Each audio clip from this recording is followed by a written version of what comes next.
Chair आप 5 लाख रुपए की बेच दोगे, एक चेयर। गोबर? हाँ, गोबर एक्सपोर्ट हो रहा है। गोबर एक्सपोर्ट हो रहा है। उससे कौन खरीद रहा है? ग्रोइंग स्टेज पे है, इसीलिए अभी ये टाइम है घुसने का। बट आप बोल रहे हो आप एक्स्ट्रा 25-30 लाख कमा सकते हो, फुल टाइम जॉब छोड़ सकते हो, मखाने। इतना बड़ा मतलब ग्रोइंग मार्केट है इसका। वहाँ पे एक बार 250 ग्राम का डायमंड पाया गया। 250 ग्राम? वहाँ पे राह चलते हुए डायमंड खोद लो, निकल जाता है। इतनी अबंडेंस है डायमंड की। चलो एक भांडा फोड़ कर दूं। हाँ। थोड़ी कंट्रोवर्सी कर दे। करे। तो गाड़ी चलाते हुए आते, गाड़ी में AK-47 लगी रहती, रास्ते में जो आते सबको गोली मार के निकल जाते। अब 40 फीट लंबा कंटेनर है, शुरू का 10 फीट तो दिख रहा है। हाँ। बच्चा वो क्या है 30 फीट, उसी में सेटिंग बिड़ा दी, या हवाला कह लो या कुछ भी कह लो, जिसको सुपाड़ी कहते थे पहले, सुपाड़ी मैच करके देख लेना, नोट फाड़ के मैच करके देख लेना। मैच कर लिया। स्मगलिंग में ये है, इंपोर्ट एक्सपोर्ट में भी आ सकता है बंदा। हाँ, नौकरी चली जाएगी। फुल टाइम कुछ और करते हैं, साथ में इंपोर्ट एक्सपोर्ट से पैसा बना रहे हैं। इंडिया के कारपेट्स आप बेच सकते हो। मार्जिन की बात करूँ 600-700% मार्जिन, मतलब बहुत प्रोडक्ट हो जाएंगे। कम से कम 500 से ऊपर। वाह, ऑप्शन बहुत है। कुछ ऐसी लोकेशन और प्रोडक्ट्स बता सकते हो आप? गूगल पे डालेंगे ODOP, 1 डिस्ट्रिक्ट 1 प्रोडक्ट। मैं MP से हूँ, MP में कड़कनाथ मुर्गा बनता है, झाबुआ में। मिट्टी भी एक्सपोर्ट होती है क्या? हाँ भैया, सब कुछ होता है, गमला तक एक्सपोर्ट होता है। इंडिया कूड़ा क्यों खरीद रहा है? हाँ, किसी की यूज चीजें क्यों खरीदेंगे हम? हाँ, बता देता हूँ। चाइना की बात करें, आप चाइना को कमजोर समझो क्या? मैं चाइना की असली औकात बताता हूँ। आज एक्सपोर्टर्स कहीं मुंह नहीं खोलते अपना। आप मरते हो तो मर जाओ। वो सीक्रेट रखेगा अपने साथ? सीक्रेट रखेगा, क्योंकि आप उसके कॉम्पिटिटर बन जाओगे। आप देने वाले हो सीक्रेट? हम 80,000 के बिक रहे हैं, वो कह रहे हैं वहाँ पे हमारी मैन्युफैक्चरिंग 1800 की है। बिल्कुल सही कह रहे हैं। सेम क्वालिटी के जो LV के डिज़ाइन है, बट मुझे मिल जाए, ऐसा पॉसिबल है? वो विदाउट लोगो मिल जाएगी आपको। कुछ हैं ऐसे फैसिलिटेटर जो मेरे लिए वो बैग मेरे लिए सोर्स करा के आज मुझे दे दें? लेमन भाषा में समझना चाहे तो अलीबाबा, मेड इन चाइना, आराम से मटेरियल जो एक ब्रांडेड कंपनी को मिल रहा है आपको मिल जाएगा। लेट्स से एक हेडफोन बिजनेस में शुरू करना चाहता हूँ। इंपोर्ट करना, बनवाना, पूरा बने वहाँ, ठप्पा भी वही लगा के देगा आपको, don't worry. Made in India वही लिख के देगा आपको, अप्रूवल उसका यहाँ होगा। अफ्रीका या यहाँ से चाइना कंटेनर लाना ले जाना है, 1 लाख 1.25 लाख रुपए के आसपास 20 फीट का कंटेनर लगता है। सस्ता सा लग रहा है मुझे। हाँ, तो बस कब बोला महंगा है? पहन रहे हैं जो, बैग्स में तो यूज़ हो रहा है, एक्सेसरीज में यूज़ हो रहा है, जी घरों में यूज़ हो रहा है। हम उनके कट्टे बना दे रहे हैं। तो इंडिया में बहुत स्कोप है फिर तो। सिर्फ एक सोर्सिंग की प्रॉब्लम है, मतलब बात कैसे। नमस्ते नमस्कार दोस्तों, आज हमारे बीच फहाद सिद्दीकी जी आए हैं, जिनकी रगों में इंपोर्ट एक्सपोर्ट कुछ यूं भरा है जिससे अपने बिजनेसेस को सारी ऊंचाइयां दिलवाने के बाद ये बाकियों को भी हेल्प आउट करते हैं। जानेंगे सब, पर पहले शुरुआत करेंगे एक इंटरेस्टिंग क्वेश्चन के साथ।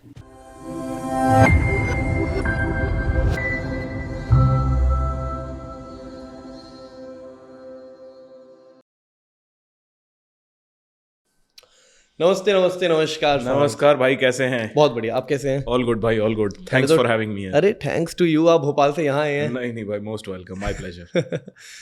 फहद, आज का पॉडकास्ट ना मुझे नहीं पता, एजुकेटिंग भी होने वाला है, बहुतों के लिए वैसे हेल्प करने वाला है जो बिजनेस में आना चाहते हैं, जो ऑलरेडी कर रहे हैं उनके लिए कुछ नया पर्सपेक्टिव खोलेगा। बिल्कुल। इसके अलावा कुछ इंटरेस्टिंग बातें भी होंगी, जैसे आपने बोला कि हम स्मगलिंग वगैरह, ये जो ब्लैक मनी में भी सर्कुलेशन इससे होता हो, इंपोर्ट एक्सपोर्ट से, वी डोंट नो। बट सारी इंटरेस्टिंग बातों को छोड़ के पहला क्वेश्चन मैं थोड़ा अपने आप से पूछ रहा हूँ कि कुछ ऐसा देखा है आपने अभी तक कि यार इतनी स्टूपिड चीज़ भी एक्सपोर्ट इंपोर्ट होती है? स्टूपिड से मतलब कि यार लोगों को आइडिया ही नहीं होगा कि यार क्या इसकी भी इतनी डिमांड है। देखिए, इंडिया में ऐसी बहुत सारी चीज़ें हैं। जैसे मैं अगर आपको बोलूँ मार्बल आर्ट। अच्छा। मार्बल आर्ट जो है, जैसे मैं जिस स्टेट से बिलोंग करता हूँ वहाँ पे एक छोटा सा शहर है जबलपुर। अच्छा। वहाँ पे वाइट मार्बल निकलता है, एंड ऐसे कुछ और जगह है, एक आध जगह जहाँ से मार्बल निकलता है, तो वो दबा के एक्सपोर्ट होता है। कारण उसका ये है कि हमें लगता है कि हम जिस सिटी को या जिस कंट्री को हम बिलोंग करते हैं, यार यहाँ तो कोई पूछ नहीं रहा उसको। हाँ। क्योंकि यहाँ अबंडेंस में है। लेकिन जिनके पास नहीं है, आप वो देखोगे कि वहाँ दबा के उसकी डिमांड है। और ये वैल्यू तो जो यहाँ से बिक रही है एटलीस्ट उससे 20x। मतलब यहाँ अगर वो चीज़ 1000 की है तो वहाँ 20,000 की है। 20,000 की है ऐसा। और कुछ मैंने हाल ही में पता नहीं काऊ डंग की भी रील देखी है, वो तो फेक ही होगा। नहीं, काऊ डंग भी सही है। गोबर? हाँ, गोबर एक्सपोर्ट हो रहा है। गोबर एक्सपोर्ट हो रहा है। उससे कौन खरीद रहा है? गोबर भाई, वहाँ पे बहुत सारी चीजें होती है गोबर से। जैसे मान लेते हैं कि आप उससे मेडिसिन बनती हैं, ऑफ कोर्स हमारे। हाँ, मेडिसिन बनती हैं। आप न्यूट्रास्यूटिकल्स में यूज होता है, क्रीम्स में यूज होता है, ऑफ कोर्स पूजा सामग्री वगैरह में तो यूज होता ही होता है वो। अच्छा। तो हमें ऐसा लगता है कि वो चीज़ें डिमांड में नहीं है या हमारे लिए फर्जी चीज़ें हैं, लेकिन वहाँ पे सब कुछ एक्सपोर्ट हो रहा है क्योंकि वहाँ वो है नहीं। जो है ही नहीं उसकी तो हम क्या है, हम इंडिया के गांव में घूमते रहते हैं, यहाँ पे गाय ने गोबर कर दिया पड़ा हुआ है, कुछ नहीं है, तो डिमांड नहीं है क्योंकि कोई पूछ परख नहीं है। वहाँ डिमांड बहुत ज्यादा है, सप्लाई थोड़ी सी है, पूछ परख है। हम क्या और एग्जांपल ले सकते हैं? मखाने। हाँ, मखाना ले सकते हो। मखाना अभी एक ग्रोइंग डिमांड वाला प्रोडक्ट है, इतना बड़ा मतलब ग्रोइंग मार्केट है इसका, ऑल्दो कमोडिटी में आता है। अब कमोडिटी का मतलब बता देता हूँ, मतलब रोजमर्रा में यूज होने वाली चीजें। अच्छा। आटा, दाल, सब्जी, गेहूं, चावल, ये कमोडिटीज होती हैं। कमोडिटी का डाउन साइड एंड अपसाइड ये होता है कि इसमें मार्जिन्स कम रहते हैं, वॉल्यूम बहुत ऊपर रहता है। ओके। हाँ, कैटेगरी होती है एक कॉमन। हाँ, कमोडिटी होता है ये आपका नीड कैटेगरी का प्रोडक्ट है। अच्छा।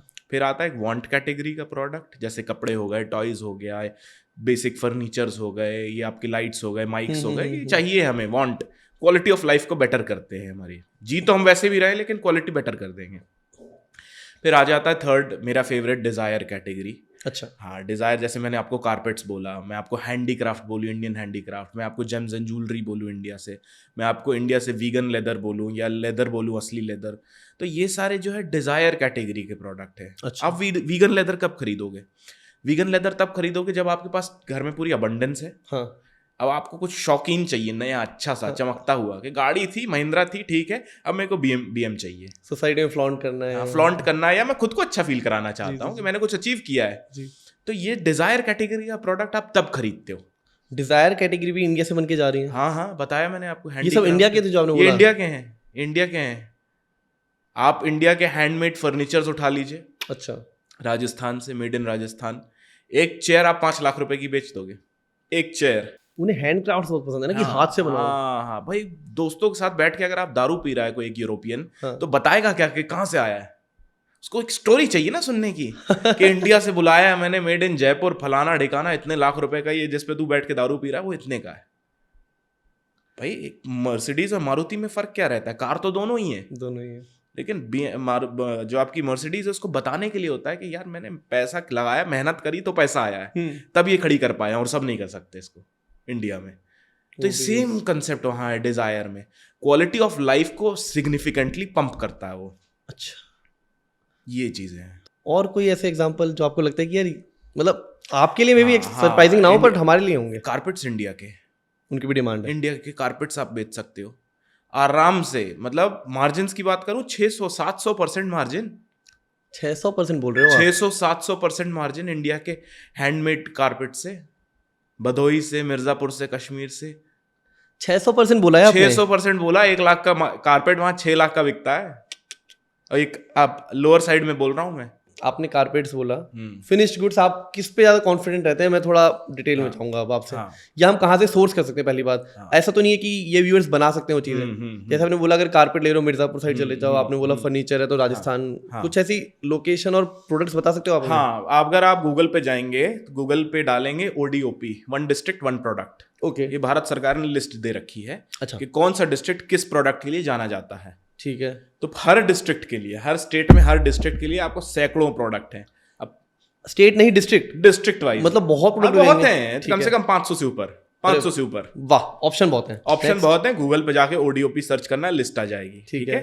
तो सोर्सिंग का पहला टंटा तो वहां से सॉल्व हो जाता है आपका, कि अगर मेरे को कारपेट बेचना है तो कारपेट में कौन कौन से डिस्ट्रिक्ट बन रहे हैं इंडिया में, कौन कौन बना रहा है, ढूंढ लो।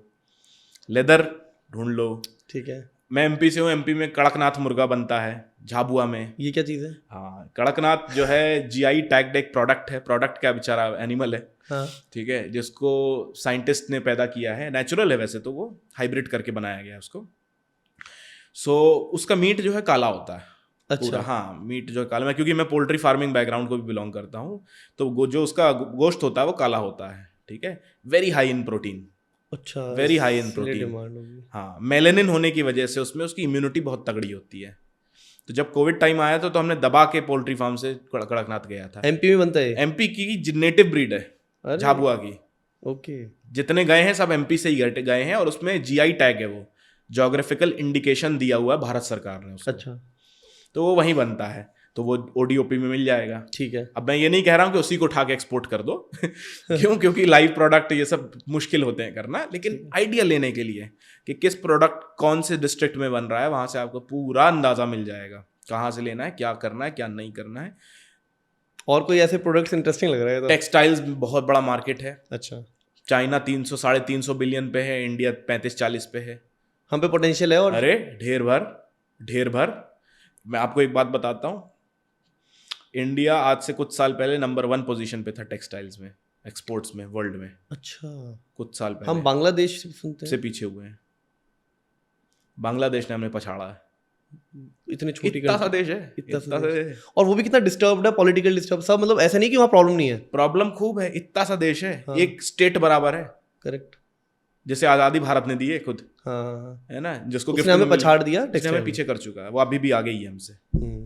हमें कहाँ पछाड़ा है, 6ठे नंबर पे पहुंच गए, 5वें 6ठे 7वें पे घूम रहे हैं हम, फर्स्ट से। फिर से हम बाउंस बैक कर सकते हैं। अरे क्यों नहीं कर सकते। जूट की बहुत डिमांड सुनते हैं। हाँ, जूट की बहुत डिमांड है, क्योंकि एशियन कंट्रीज में ही बनता है जूट, जहाँ पे पानी वानी है, डैम्प मौसम रहता है। जूट क्यों चाहिए लोगों को? हाँ, जूट क्यों चाहिए लोगों को, बहुत बढ़िया बात है। Jute is sustainable. अच्छा। Jute is fashionable, environment friendly है। कॉटन को बनाने में बहुत पानी लगता है। अच्छा। कॉटन जब बनता है तो बहुत पानी पीता है, जूट नहीं पीता। नंबर 2, सस्टेनेबल होता है, मजबूत होता है। कॉटन की लाइफ अगर 1 साल है, जूट 5 साल चलता है। अच्छा। आप देखो, जूट के बोरे में चावल आता है, हाँ। गेहूं आते हैं, क्या होता है उसको, कुछ नहीं, 20 साल 30 साल कुछ नहीं होता, पड़ा रहता है। तो वो बना है बिल्ड टू लास्ट। और अब हम आप पब्लिक सोचती होगी जूट कितना बुरा दिखता है यार, कैसा तो दिखता है। जूट में एक से बढ़कर एक फैशनेबल एक्सेसरीज आ गई हैं। Lunch bags, tiffin bags, school bags, college bag, laptop bag, wine bag, फलाना बैग, ढिकाना बैग, सब कुछ जूट में आ चुका है। जो ऐसा जूट है जो चुभता भी नहीं है ज़्यादा। और आजकल एक हाइब्रिड जूट चल रहा है, जूको कहते हैं उसको, जूट एंड कॉटन। जूको, हाँ, जूट एंड कॉटन। जूको का जू और कॉटन का को, तो जूको चलता है। वो और सॉफ्ट, वो मिक्स होता है, वो और सॉफ्ट होता है। लोग पहन रहे हैं जूट, बैग्स में तो यूज हो रहा है, एक्सेसरीज में यूज हो रहा है, घरों में यूज हो रहा है, बहुत सारी जगह यूज हो रहा है। हम उनके कट्टे बना दे रहे हैं। मतलब हम पे कितनी, अगर माइंडफुली हम कर ले अभी भी काम, अगर कोई इसको भी पोटेंशियल की तरह समझ जाए तो क्या कुछ बना सकता है। यही तो स्किल गैप है जो भरना है हम इंडियंस को। जो भर गया वो हीरो, वो बाजीगर है, बाकी सब बैठ के ताली बजाएं। बाप रे, कि गैप है मार्केट में, गैप ढूंढो, उसको भर दो। पैसा कहाँ मिलता है, जहाँ गैप है उसको ढूंढ दो, भर दो, पैसा वहीं मिलता है। ये अभी इतना इजी साउंड कर रहा है, शायद मैं और यतिन कल कुछ बना के नहीं, ये बोलने में मुझे 5 साल लगे हैं। नहीं, सही बात, 2020 से यही कर रहा हूँ, तो 5 साल लगे हैं बोलने में इतना कंफर्टेबली कि हाँ आप सुन लो। हाँ। और कुछ, अच्छा हम टेक्सटाइल कर लिया हमने, टेक्सटाइल्स के अलावा ज्वेलरी में जा सकते हो। इंडिया की ज्वेलरी, हाँ, इंडियन ज्वेलरी भरनी, मॉडर्न ज्वेलरी भी इंडिया में खूब बनती है। Jaipur is one of the biggest exporters of jewellery. Even आपके एलवी भी जो है स्टोन्स एंड डायमंड्स एंड ये जो है जयपुर से सोर्स करते हैं बहुत हद तक। ओके। सूरत को भी डायमंड, हाँ, सूरत में डायमंड थोड़ा अभी रिस्की है फिलहाल, क्योंकि इंडियन डायमंड से बेटर डायमंड अफ्रीका में निकलता है और अच्छे रेट्स पे निकलता है। अफ्रीका में एक कंट्री है सियरा लियोन करके, वेस्टर्न अफ्रीका का कंट्री है, नाइजीरिया सेनेगल के पास है। जो वर्ल्ड मैप जानते हैं उसको देख लेंगे, वहाँ पे मतलब राह चलते हुए डायमंड खोद लो, निकल जाता है। क्या बात है, इतनी अबंडेंस है डायमंड की। आप यूट्यूब पे डालेंगे सियरा लियोन डायमंड्स तो खूब आ जाएगा। 2005-06 में उस पर एक बड़ी फेमस मूवी बनी थी, ब्लड डायमंड, लियोनार्डो डिकैप्रियो की थी। और वो रियल डायमंड, हाँ, रियल डायमंड है। इतनी हालत खराब थी उस देश की, डायमंड के चक्कर में इतनी वॉर्स झेली उस कंट्री के सिटीजन्स ने। एक कोई पार्टी थी, वो अगेंस्ट थी सरकार के या कुछ ऐसा था सीन, जिसपे मूवी बन गई थी। हाँ। तो गाड़ी चलाते हुए आते, गाड़ी में AK-47 लगी रहती, रास्ते में जो आते सबको गोली मार के निकल जाते। अरे वाह, सिर्फ वो डायमंड के चक्कर में। वहां पे एक बार 250 ग्राम का डायमंड पाया गया था। 250 ग्राम का डायमंड कितने करोड़ का होगा आप सोचो उसको। इतना सा डायमंड लाख रुपए का आता है। हम वहाँ घूमने जा सकते हैं? हाँ, अब तो सेफ है, अब सेफ है, अब इट इज वेरी सेफ। एक डायमंड, हाँ, अब बहुत सेफ है, अब कोई दिक्कत नहीं। अब अभी के टाइम पे कुछ एक कंट्रीज को छोड़ दो, जैसे सोमालिया हो गया। पता है फादी से क्या याद आ रहा है? हाँ, मेरे को एक पॉडकास्ट ऑफर आया था अफ्रीका साइड से। हाँ। उन्होंने पता है मुझे क्या बोला था कि हम आपके टिकट, ट्रांसपोर्ट, होटल वगैरह सब कराएंगे और आपको आपके रैंसम के लिए 2 लाख रुपए देंगे। रैंसम के लिए? मैंने कहा ये क्या चीज़ है? कह रहे there is a high chance जब आप अफ्रीका होगे, पता नहीं वो कौन सी जगह थी, मेरे ख्याल से उन्होंने बोला था कि अब वहाँ होगे तो वहाँ किडनैपिंग का बहुत सीन है, तो वहाँ तुरंत कुछ देना पड़ता है। कह रहे वो भी हम आपका 2 लाख तक संभालेंगे।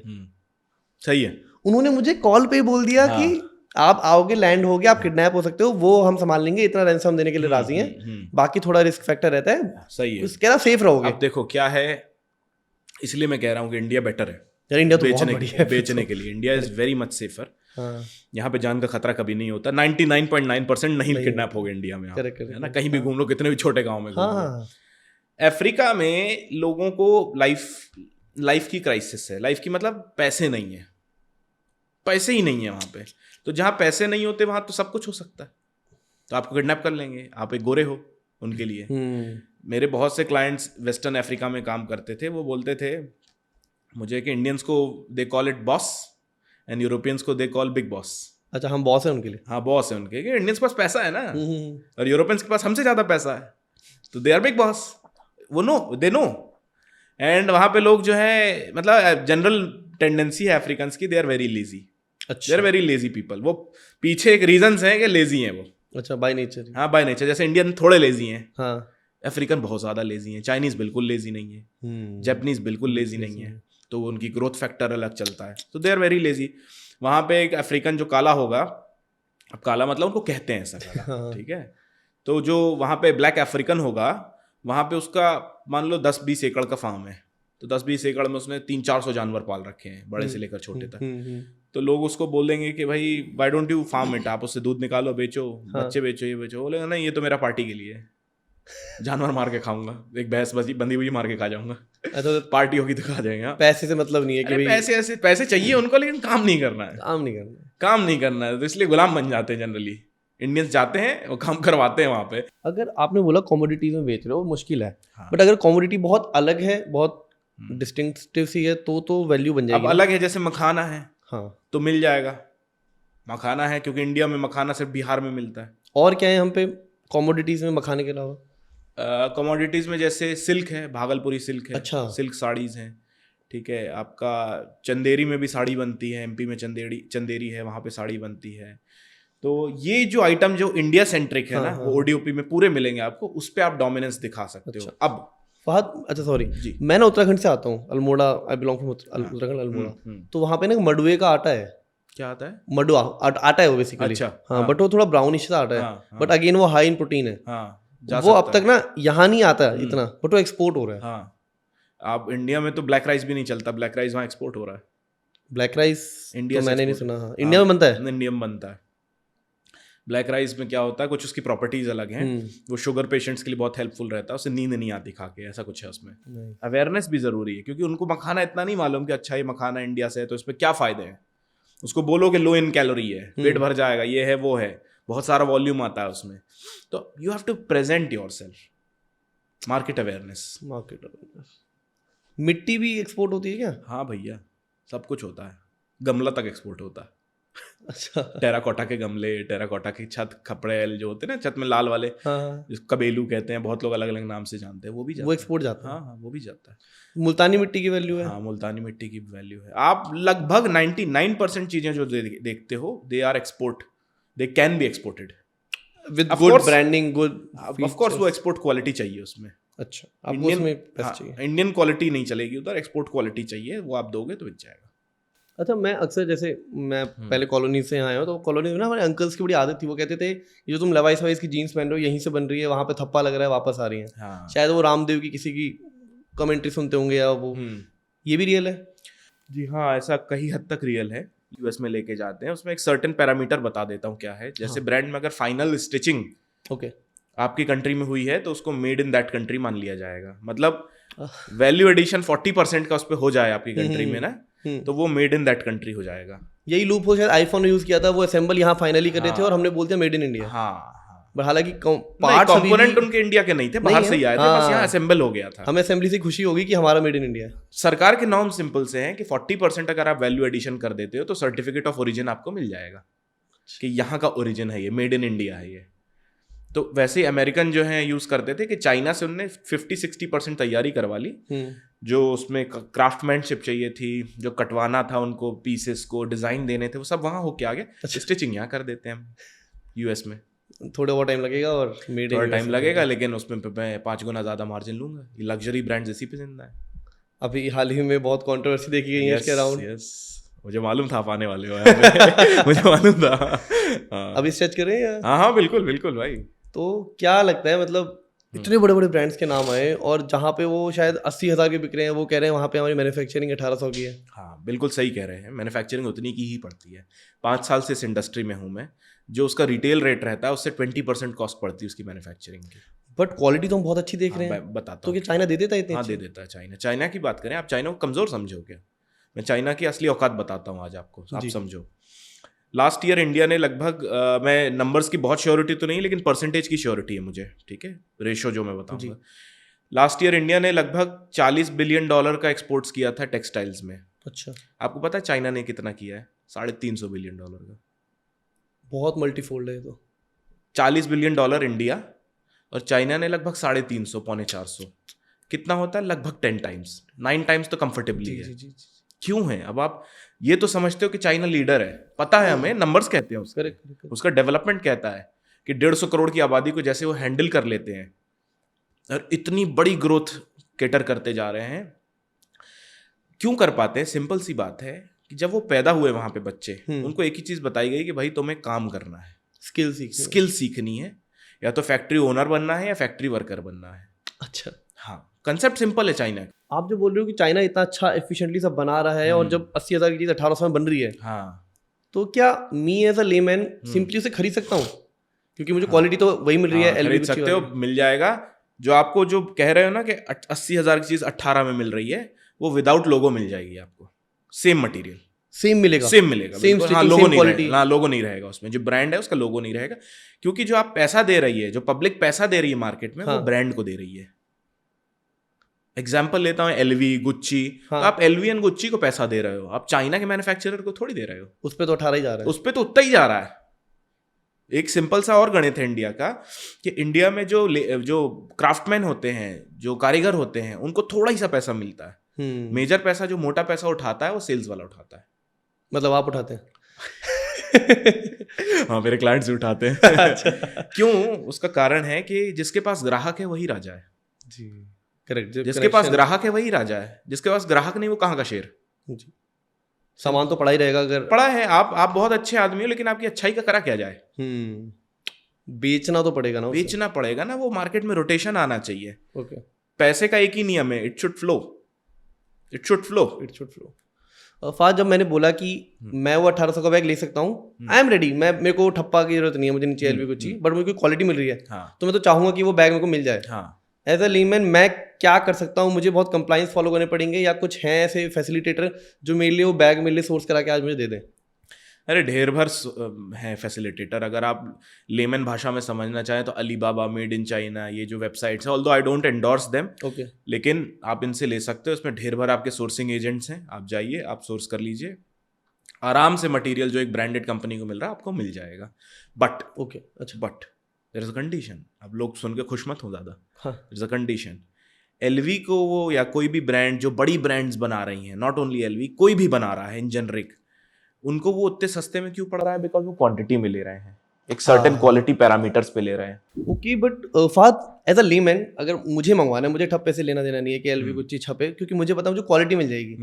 तो क्या ऐसी कोई फैसिलिटेटर है, ऐसी कोई वेबसाइट है जहां मैं सिंपली जाऊं विदाउट फॉलोइंग एनी कंप्लाइंस? क्योंकि मैं इसके लिए सर्टिफिकेट तो लूंगा नहीं कोई, बस अपने 5 बैग मंगवा लूँ सेम क्वालिटी के, जो एलवी के डिजाइन है, बट मुझे मिल जाए। ऐसा पॉसिबल है? हाँ, ऐसा पॉसिबल है, बता देता हूँ। बहुत आसान तरीका है।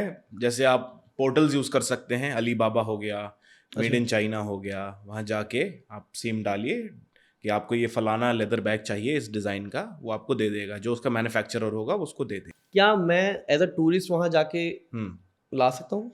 हाँ, बिल्कुल ला सकते हैं। चाइना से ढेर भर जाते हैं टूरिस्ट। कैंटन फेयर होता है, वहाँ पे लोग लगाते हैं। जो मैन्युफैक्चरर्स हैं कैंटन फेयर में साल भर में लगाते हैं। बहुत सारे इंडियंस जाते हैं, पूरा वर्ल्ड रहता है चाइना। क्या फेयर होता है? Canton fair. कैंटन फेयर, हाँ, कैंटन फेयर है, चाइनीज गवर्नमेंट लगवाती है। जितने मैन्युफैक्चरर्स हैं अलग अलग सेगमेंट के, टॉयज के, इलेक्ट्रॉनिक्स के, फलाना के, ढिकाना के, सब जाके वहाँ शोकेस करते हैं।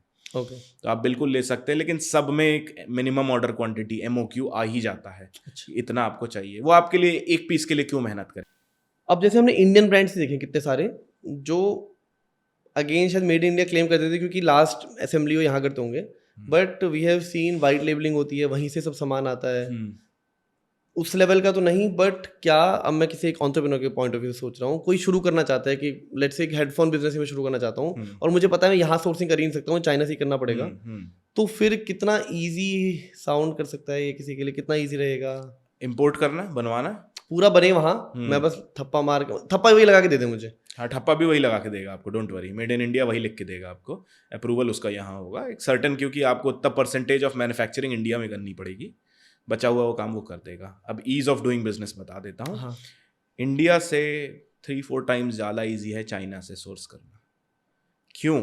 मैं इंडिया में बनवाऊंगा उससे इजी होगा, मैं चाइना से बनवा के ले लूंगा। हाँ, अच्छा हाँ, अच्छा, चाहे कपड़ा ले लो, चाहे इलेक्ट्रॉनिक्स ले लो, चाहे टॉयज ले लो, चाहे कुछ भी ले लो। क्यों? इंडिया में एक्सपोर्ट ओरिएंटेशन अभी अभी जागरूकता आई है लोगों में पिछले 10 साल में। 10 साल में मार्केट हीट अप हुआ है। चाइना में पिछले 50 साल से गर्म है। तो जहाँ 10 साल में हीट अप हुआ, जहाँ 50 साल से गर्म है, तो उनका हर एक, मतलब एक छोटा सा सोनू मोनू टोनू घूम रहा होगा ना 10 साल का, तो उसको भी पता है एक्सपोर्ट कैसे करना है। चाइना में? हाँ हाँ, चाइना में पता है, तो उसको कंप्लायंसेस उसके हाथ में, स्नैप ऑफ अ फिंगर पे है। अच्छा। इंडिया में ये चाहिए, इतना चाहिए, आपकी गवर्नमेंट ये मांगी, आपकी गवर्नमेंट क्या मांगेगी वो बता देगा आपको कि आपको ये लगेगा तो मैं भेज देता हूँ, कॉस्ट भी दे देगा। चाइनीज के साथ मैंने 1.5 साल काम किया है भाई। अच्छा। 2-2.5 करोड़ का ऑर्डर वो 3-4 मिनट में देते हैं। उन्हें सब 3-4 मिनट में पीआई बना के देते हैं। 2.5-3 करोड़ का ऑर्डर, जैसे चना मूंगफली खा रहे हो। क्यों? क्योंकि बचपन से ट्रेंड है वो। अगर ये इंडिया में करेंगे तो शायद पहले ब्राइब देना होगा। अरे साहब पूछो ही मत। पूछो ही मत। सप्लायर्स इंडिया के इतना रुलाते हैं लोगों को, इतना रुलाते हैं, आप रेट मांगने जाओगे 3 दिन में रेट देगा वो। अब 3 दिन में घंटे का बायर और घंटे का सप्लायर, क्या करेगा कोई? कैसे सेल्स करेंगे हम? जो सिस्टम है ना हमारा, सरकारी सिस्टम भर नहीं, हमारा खुद इन हाउस सिस्टम, मैन्युफैक्चरिंग का, लॉजिस्टिक्स का, पैकेजिंग का, रेट्स का, वो प्रोफेशनल नहीं है उस लेवल का अभी। ये ग्रोइंग स्टेज पे है, इसीलिए अभी ये टाइम है घुसने का। जो हम सोचते हैं ना, सुनते हैं लोगों से कि यार ये तो पूरे पुराने जमे जमाए लोग हैं अपने धंधे में, तो ये जमने का टाइम है इंडिया में। इंपोर्ट एक्सपोर्ट में भी आ सकता है बंदा। हाँ हाँ हाँ, यही परफेक्ट टाइम है एक्सपोर्ट्स में आने का, स्पेशली एक्सपोर्ट्स में आने का। This is the perfect moment, क्योंकि अभी जम रहा है सिनेरियो। जो हीरो बन गया अभी आने वाले 4-5 साल में, वो बन गया। बाकी बैठ के रोएंगे कि यार हमारे बाप दादा भाई लोग ने तो जमा लिया है, इसलिए ऐश कर रहे हैं, मैं नहीं जमा पाया। मतलब अभी लेट नहीं है ये लोग? ना ना ना, you are not late at all, बिल्कुल लेट नहीं, बिल्कुल परफेक्ट टाइम है।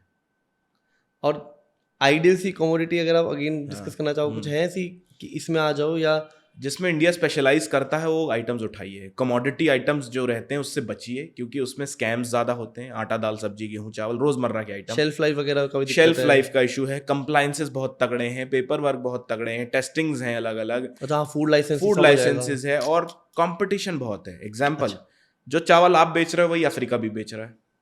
ओके, हाँ, चावल तो चावल है। Correct correct correct. जो प्याज आप बेच रहे हो अफ्रीका भी बेच रहा है। प्याज तो प्याज है, थोड़ा बहुत फर्क है। तो जब उसमें वैल्यू एडिशन नहीं हो रहा ना आइटम में, तो उसको प्राइस जस्टिफाई करना मार्केट में बड़ा मुश्किल है। ओके। आप देखो कि स्मार्ट वॉच पहनते लोग, एप्पल की स्मार्ट वॉच 1 लाख रुपए की, और नॉर्मल स्मार्ट वॉच 2,500 रुपए की। हाँ। क्या एक का पैसा ले रहे हो? ब्रांड का पैसा ले रहे हो। ये जस्टिफाई कैसे करोगे? मांगोगे कैसे? एप्पल तो आपको 100 स्कीम दे देगा कि ये है भैया, हम आपकी ईगो बूस्टिंग से लेकर हेल्थ बूस्टिंग तक, हार्ट रेट तक, फलाना ढेकाना सब कर देंगे। और वही सेम काम अगर कोई नॉर्मल ब्रांड करे तो उसको आप 1 लाख रुपए नहीं दोगे। क्योंकि आपका भरोसा उस ब्रांड पे है कि यार मैं इसको लूंगा तो 5 साल कुछ नहीं होना, इसको आंख बंद करके खरीद लो एप्पल का फोन, 3-4 साल कुछ नहीं होता। अच्छा। पटक दो, फेंक दो नीचे, फिर टूट नहीं जाए जब तक, तब तक वो चलता रहेगा। कमोडिटी में नहीं जाना, या फिर ऑलरेडी जहां ब्रांड एस्टैब्लिश है वहां नहीं जाना? नहीं, कमोडिटी में नहीं जाना। ब्रांड्स में तो टक्कर होती रहती है, ब्रांड से नहीं घबराना है। अच्छा, ब्रांड्स के लिए तो बायर बैठे हैं कि अगर आप लेदर बेच रहे हो तो हर लेवल के लेदर का बायर है, अगर आप कुछ हैंडीक्राफ्ट बेच रहे हो तो हर लेवल के हैंडीक्राफ्ट का बायर है, अगर आप कारपेट बेच रहे हो तो हर लेवल के कारपेट का बायर है। अच्छा, उससे नहीं घबराना है। कमोडिटीज में प्राइस जस्टिफाई करना बड़ा मुश्किल हो जाता है। ठीक है, मैं बेचूं प्याज, सोनू मोनू टोनू बेचे प्याज, क्या फर्क पड़ता है बायर को? प्याज तो प्याज है। बोलेंगे क्या उसको कि मेरी प्याज बहुत अच्छी, मेरे खेत की? क्या बोलोगे उसको? तो वो जस्टिफिकेशन के लिए कमोडिटीज नहीं हो पाती, और हैवी प्राइस वॉर होता है। 2-2 रुपए पर केजी के चक्कर में मैंने डील्स कैंसिल होते हुए देखी प्याज में। बहुत छोटे मार्जिन, 2 रुपए पर केजी, माल 50 रुपए का है, 2 रुपए का फर्क आ गया, और उसको लेना था 20 कंटेनर, 20 कंटेनर में लाखों का फर्क आ गया, उसने नहीं लिया आपसे। तो जाना कहाँ है? फिनिश गुड्स में। ओके, बना बनाया रेडीमेड सामान, कुछ भी फिनिश्ड गुड्स दिखता है आपको, उसको बेचना आसान होता है, उसको जस्टिफाई करना आसान होता है। फिनिश्ड गुड्स पे ध्यान ही नहीं जा रहा है क्योंकि वी आर, कोई इनोवेटर नहीं आया इस इंडस्ट्री में अभी तक जो इनोवेट करके हिम्मत रखे, औकात रखे कि बोले कि मसाले से आगे बढ़, सब्जी भाजी से आगे बढ़, इंडिया आगे निकल चुका है। वो बोलने वाला नहीं आया। और सबसे ज्यादा मार्जिन फिनिश्ड में ही है और हम वही नहीं कर रहे। फिनिश्ड में ही मार्जिन है और हम वही नहीं कर रहे अब तक। वो नहीं कर रहे हैं, उस पर बहुत कम लोगों का फोकस है। और जो मैन्युफैक्चरर्स कर रहे हैं ना, मैं आपको बताता हूँ, एक्सपोर्टर्स कहीं मुंह नहीं खोलते अपना। मतलब आपका दोस्त अगर एक एक्सपोर्टर होगा ना, आपकी हेल्प नहीं करेगा, आप मरते हो तो मर जाओ, वो सीक्रेट रखेगा अपने साथ, सीक्रेट रखेगा, क्योंकि आप उसके कॉम्पिटिटर बन जाओगे। आप देने वाले हो सीक्रेट? हाँ, मैं तो देता ही रहता हूँ, लोग लेते ही रहते हैं मुझसे कुछ ना कुछ कुछ ना कुछ। ये बोलना अपने आप में एक हिम्मत का काम है कि सब्जी भाजी मत बेच भाई, वो बेच। करेक्ट। मेरे डोमेन के जितने कोचेस हैं इंडिया में, सब आपको सब्जी भाजी बिकवाते दिखेंगे। अलवीर मार्केट उनकी वही तो मैं एड्स वही तो आती है इंस्टाग्राम में, रील सारी वही है कि ये बेच लो, ये बेच लो। क्यों है? अब मैं चलो एक भांडा फोड़ कर दूं। हाँ, थोड़ी कंट्रोवर्सी कर दे। करे। सिंपल सी बात है, देखो यार, अलवीर मार्केट, अलरास मार्केट, ये दुबई के, यूएई के मार्केट्स हैं। कंट्री से कोई दिक्कत नहीं है, country is very good. Okay, country में कोई पंगा नहीं है, लोगों से कोई पंगा नहीं है। इंडियन से पंगा है मुझे। क्या पंगा है मुझे? इंडियन कोचेस से, specially Indian clients and Indian coaches से। वो भोले भाले जो नए एक्सपोर्टर्स रहते हैं ना, उनको गलत झांसे में 15,000 20,000 का कोर्स देने के चक्कर में उनसे एक स्कीम बिकवाने लगते हैं। ये काम करते हैं अपन 4 लोग मिलके एक प्याज का कंटेनर लेते हैं, कोलैबोरेट करते हैं और अपन यूएई जाएंगे और वहाँ पे बेचेंगे। अब आप समझो, ये पढ़ा लिखा स्कैम है। स्कैम नहीं है, पढ़ा लिखा धोखा है। ओके। हम इंडिया में हैं, दिल्ली में बैठे हैं अभी। दिल्ली में मंडी है। जब आप सब्जी मंडी में जाएंगे दिल्ली के, आप एक किसान हो, आप प्याज लेके जाओगे, अपनी ट्रॉली खड़ी करोगे वहाँ, आज का जो भाव होगा माल चेक करके मिल जाएगा। ऐसा ही होता है पैसा, जिसको हम मंडी भाव कहते हैं। इससे ज़्यादा तो कुछ नहीं होता। बहुत उन्होंने क्या किया, इंटरनेशनल मंडी में ले गए आपको।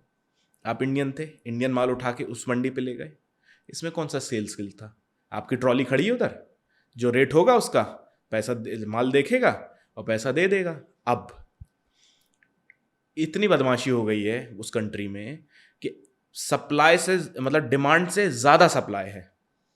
डिमांड 10 की है, सप्लाई 30 की है। ये सब फेक प्रपोज कर रहे हैं कि भाई बेचते हैं, आजा कमाएंगे। अरे फेक नहीं, सच में सप्लाई ज़्यादा है। ओवरवेलमिंग सप्लाई है। तो अब ओवरवेलमिंग सप्लाई में क्या होता है, बायर जो है, जिसको हम कहते हैं ना, चर्बी चढ़ जाती है बायर को, हिंदी देसी भाषा में। अब वो बोलता है कि तू नहीं बेचेगा तो तेरा पड़ोसी बेचेगा और मेरी कंडीशन पे ही बेचेगा। रेट गिराने पड़ेंगे। तो रेट टूटते टूटते वो जमीन पे लग जाते हैं। अच्छा, और सोचो, रेट तो ठीक है कि आदमी 2-5-6% की मार्जिन पे ऑपरेट कर दे, क्रेडिट पे लेते हैं। 30 दिन बाद दूंगा पैसा, 60 दिन बाद दूंगा पैसा, 90 दिन। रेगुलेटर भी नहीं होता होगा मेरे ख्याल से बहुत प्रोमिनेंट कि भाई ये दिलवा देगा पैसा मेरे को। रेगुलेटर इसलिए नहीं हो पाता क्योंकि इतना ज्यादा वॉल्यूम है। इतना ज्यादा वॉल्यूम है, आप कितनों को रेगुलेट करोगे? वहां इंडियन भर थोड़ी है। पाकिस्तानी है उधर, बांग्ला है उधर, नेपाली हैं उधर, श्रीलंका के हैं उधर अफ्रीकन हैं। एम्बेसी इतनी छोटी चीजों में आएगी नहीं, तो कौन हेल्प करेगा आपको? एम्बेसी का काम ट्रेड रेगुलेट करना नहीं है किसी कंट्री का। इंडिया में एम्बेसी कोई बाहर की कंट्री की आके रेगुलेट कर सकती है ट्रेड? नहीं कर सकती। ये लोकल सरकार का काम है। तो फाद, ये तो बहुत हेल्पलेस हो जाते होंगे कि भाई करें क्या, वहीं फंस जाते हैं। मेरे पास, मैं आपको बताता हूँ भाई, जितने लोग आते हैं मेरे से कॉल पे बात करते हैं, उनसे एक ही चीज़ बेचारों का दुख दिखता है। बोलते हैं एक फलाना सर ने मुझे बोला ये कंटेनर ले लेते हैं, अपन कोलैबोरेट करके वहाँ बेचते हैं। वहाँ गए, 30,000 का नुकसान, 40,000 का नुकसान, 50,000 का नुकसान। मेरे पास एक बंदा भी आया था, एमपी का ही था। अच्छा, मैं नाम नहीं लूँगा उसका, of course I know his name. तो उसने 40 लाख रुपए का नुकसान किया, 7-8 कंटेनर बेच डाले इसी प्रपोजल के चक्कर में। शैलेट अनियन, ये अनियन, वो अनियन, कहीं बांग्लादेश बेचा, कहीं यूएई बेचा। 1 रुपया नहीं आया उसका आज तक, 4 साल हो गया। गलती थी कोच की? गलती कोच की भर नहीं थी, गलती क्लाइंट की थी कि वो एकदम आसमानी एक्सपेक्टेशन लेके चल रहे हैं। ये बिजनेस है, you have to be fair and square. यहाँ रातों रात करोड़पति बनने का स्कीम नहीं होता। यहाँ के लोग समझते हैं कि 25,000 में कोई उनकी नैया पार लगा देगा, वो आपको चू बना रहा है। कोई किसी की नैया पार नहीं लगा सकता 25-50,000 में, ये फैक्ट है। अब हम समझ गए कि हमें क्या नहीं करना है। हाँ, वो ज्यादा जरूरी है जीवन में जानना क्या नहीं करना है। कुछ करने की दिशा में बताओ ना। फाइनल गुड्स में आते हैं अब कि फाइनल गुड्स इजी हैं क्या इसके मुकाबले? इजी तो नहीं है भाई, सेल्स की लगती है ऑफ कोर्स। इजी कैसे होगा? लेकिन मार्जिन उसी में। डिफिकल्ट चीजें करोगे तो मार्जिन मिलेगा। करेक्ट। हाँ, जो नहीं हो पा रहा। मतलब मैं एक एग्जांपल ले रहा हूँ, लेकिन किसी ब्रांड के अगेंस्ट बात नहीं कर रहा हूँ। अगर आप एक मारुति खरीदने जाते हो जी, तो मारुति खरीदने का डिजायर किसी में नहीं रहता कि बचपन से बड़े होके मारुति खरीदूंगा। हाँ, करेक्ट। आप उससे पूछोगे BMW, हाँ उसका डिजायर हो सकता है। आप उससे बोलोगे जैगुआर चाहिए, हाँ डिजायर हो सकता है। तो डिजायरेबल प्रोडक्ट मतलब आपकी लाइफ को एलिवेट करते हैं वो, मतलब सेल्स करोगे अगर आप तो पैसा ज्यादा मिलेगा। अब लेकिन उसको बेचने के लिए स्किल्स चाहिए। एक मर्सिडीज का बायर मारुति वाली बातें नहीं करेगा आपसे। वो आपसे नहीं पूछेगा कि भैया इसमें कितने लोग आ जाते हैं, ठीक है, ये हाँ, फलाना कितना देती है, कितना देती है, ठीक है, ये सब क्वेश्चन नहीं करेगा। वो आपसे बोलेगा अच्छा कंफर्टेबल है, हाँ ठीक, टॉप स्पीड क्या है इसकी, इंडियन रोड्स को झेल लेगी, वो ये बातें करेगा आपसे। उसका क्लास ही अलग होगा, क्वेश्चंस बदल जाएंगे, क्वेश्चंस ही बदल जाएंगे कि ये करना है। इंडियन एक्सपोर्टर्स की हालत खराब रहती है बायर ढूंढने में। मेरे पास जितने आते हैं 80% होते हैं, बायर नहीं मिल रहा। क्योंकि शायद वो अपने बेसिक प्रोडक्ट को वैसे मतलब अच्छा प्रोडक्ट है हमारे लिए तो, बट उसे दिखाना भी तो वैसे है कि आपके लिए डिजायरेबल है। सबसे इंपॉर्टेंट ये है भानु भाई, before entering into the market, कि एज एन एक्सपोर्टर आप कितने पॉलिश्ड हो। अच्छा, जैसे हम बात कर रहे हैं, घंटों से बात कर रहे हैं बैठ के। इंडियन एक्सपोर्टर्स जब एक फॉरेनर के साथ कॉल पे जाते हैं ना, उनकी बात पता है कैसे होती है, मैं बताता हूँ आपको। हाँ। अब कंट्रोवर्सी कर ही रहे हैं तो ठीक से करते हैं। मैं क्यों छोड़ूंगा सर। वो बोलेगा hello sir, okay, I am a leading manufacturer, exporter, retailer, supplier of फलाना item from India, Delhi. Are you looking to buy this product? Okay, I am interested, tell me. Buyer बोला उसको, ठीक है। बोलेगा how much are you looking for? वो बोलेगा 2 containers, okay, या 3 containers random, okay. So you are looking to buy from ICD Tughlakabad to Dammam port? अच्छा ठीक है, एग्जांपल ले लिया, okay. This will be the cost, this will be the incoterm FOB CIA FX work, ठीक है। Please get back to me when you are ready. कितनी चली बात? 40 सेकंड। 40 सेकंड। आपको लगता है 40 सेकंड में 20 लाख का ऑर्डर देगा आपको? नहीं। तो गलती तो हम में भी है ना, हम रोते रहते हैं कि बायर नहीं मिल रहा। हम ये सोचे कि हम बायर को झेलने के लिए रेडी हैं। करेक्ट। 40 सेकंड मैंने बात करी, 50 सेकंड, 1 मिनट बात करी, मैं बोलूं कि अब दे मेरे को ऑर्डर 20 लाख का। आप दोगे किसी को? नहीं दोगे ना। कन्विंसिंग साउंड नहीं हुआ, अपने प्रोडक्ट्स को समझाने, मतलब एलिवेट नहीं कर रहा, बढ़ा नहीं रहा कुछ। मेरे को सेलर में दम नहीं लगी। करेक्ट। सेलर ही मेरे को थोड़ा सा ढीला सा लग रहा है। बिल्कुल। अब ढीले सेलर को मैं क्यों 20 लाख दूंगा अपने? जब हम नहीं देंगे किसी को तो वो क्यों दे?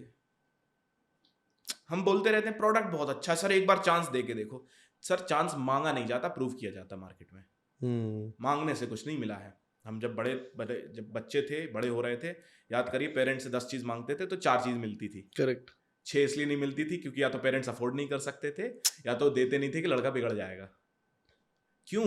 क्योंकि वो चीजें सिखाना चाहते थे आपको कि बेटा अगर ये गाड़ी चाहिए तो कमाओ खरीद लो, ये घर चाहिए तो कमाओ बना लो, वैल्यू सीखो उसकी। सब पका पकाया पकवान थाली में रख के दे देंगे ना तो अय्याश हो जाओगे। करेक्ट। इवन शायद दुबई के शेख कोई पता नहीं थे, उन्होंने बोला था कि हमारे पुरखों ने ऊंट पे चले थे, फिर वो मारुति पे चले, हम रोल्स रॉयस पे चल रहे हैं। हमारी अगली जनरेशन फिर रोल्स रॉयस पे चलेगी, वो फिर मारुति पे आएंगे और फिर से ऊंट पे आ जाएंगे। क्यों? एक जनरेशन को उठाने में पूरा लगभग 20 साल लगते हैं। अगर आपको अपने सराउंडिंग्स को पूरा चकाचक करना है, एकदम टॉप पे जाना है, it will take you 20 years. भले ही आप महीने का 50 लाख बनाओ, क्योंकि कहीं ना कहीं वो कमी रहेगी। एम्पायर बिल्ड करना है, घर बिल्ड करना है, गाड़ी चाहिए, मल्टीपल बिजनेस बिल्ड करना है, क्या क्या कर लोगे? एक आदमी तो एक ही है ना। करेक्ट। आदमी तो एक ही है। टीम बिल्ड करनी है जो आपके लिए लड़े, आपके लिए जी जान से अपनी ताकत लगाए कि भाई ये मेरे लिए, he is my boss, he is my friend, he is my saviour, he is my leader, I will fight for them. इस तरीके की टीम बिल्ड करने के लिए जो आपके लिए जान जोखिम में जाए, इट टेक्स टाइम। फाद, मुझे एक और ऐसे साइकोलॉजिकल सी चीज़ याद आ रही है। जैसे अक्सर कहते हैं कि कोई नई स्किल उस बंदे को सिखाना ज़्यादा इजी होता है जिसे कुछ नहीं पता। तभी इसलिए कहते हैं शायद कि अगर आपको कुछ पता है उसे पहले अनलर्न करो, फिर रीलर्न करो मेरे साथ। सही कह रहे हैं। तो आप किस पे ज़्यादा कॉन्फिडेंट होते हो कि मान लो एक नया एंटरप्रेन्योर है जो जिसने आज तक कुछ नहीं किया, आप उसे एक अच्छा एक्सपोर्टर बना सकते हो, या फिर एक ऑलरेडी जो बंदा अपना बिजनेस करता आ रहा है, चांदनी चौक में बैठ के गल्ला चला रहा है, आप उसको एक अच्छा एक्सपोर्टर बना सकते हो? जिसके पास बैकअप नहीं होता उसका सक्सेस रेशो बढ़ जाता है। प्लान बी के बिना। जिसके पास प्लान बी नहीं होता, जिसका प्लान ए एक्सपोर्ट्स होता है ना, समझ लेना वो सक्सेसफुल ज़्यादा जल्दी होगा। मतलब जो हमारे व्यूअर्स मान लो आज तक बिजनेस बैकग्राउंड में नहीं आए और करना चाह रहे हैं या फर्स्ट स्टेप में डर रहे हैं आज तक, बड़ा बूस्ट है, उनके लिए बूस्ट है। पहले आपने बोला कि मौका है, टाइम है, इससे अच्छा मौका नहीं मिलेगा।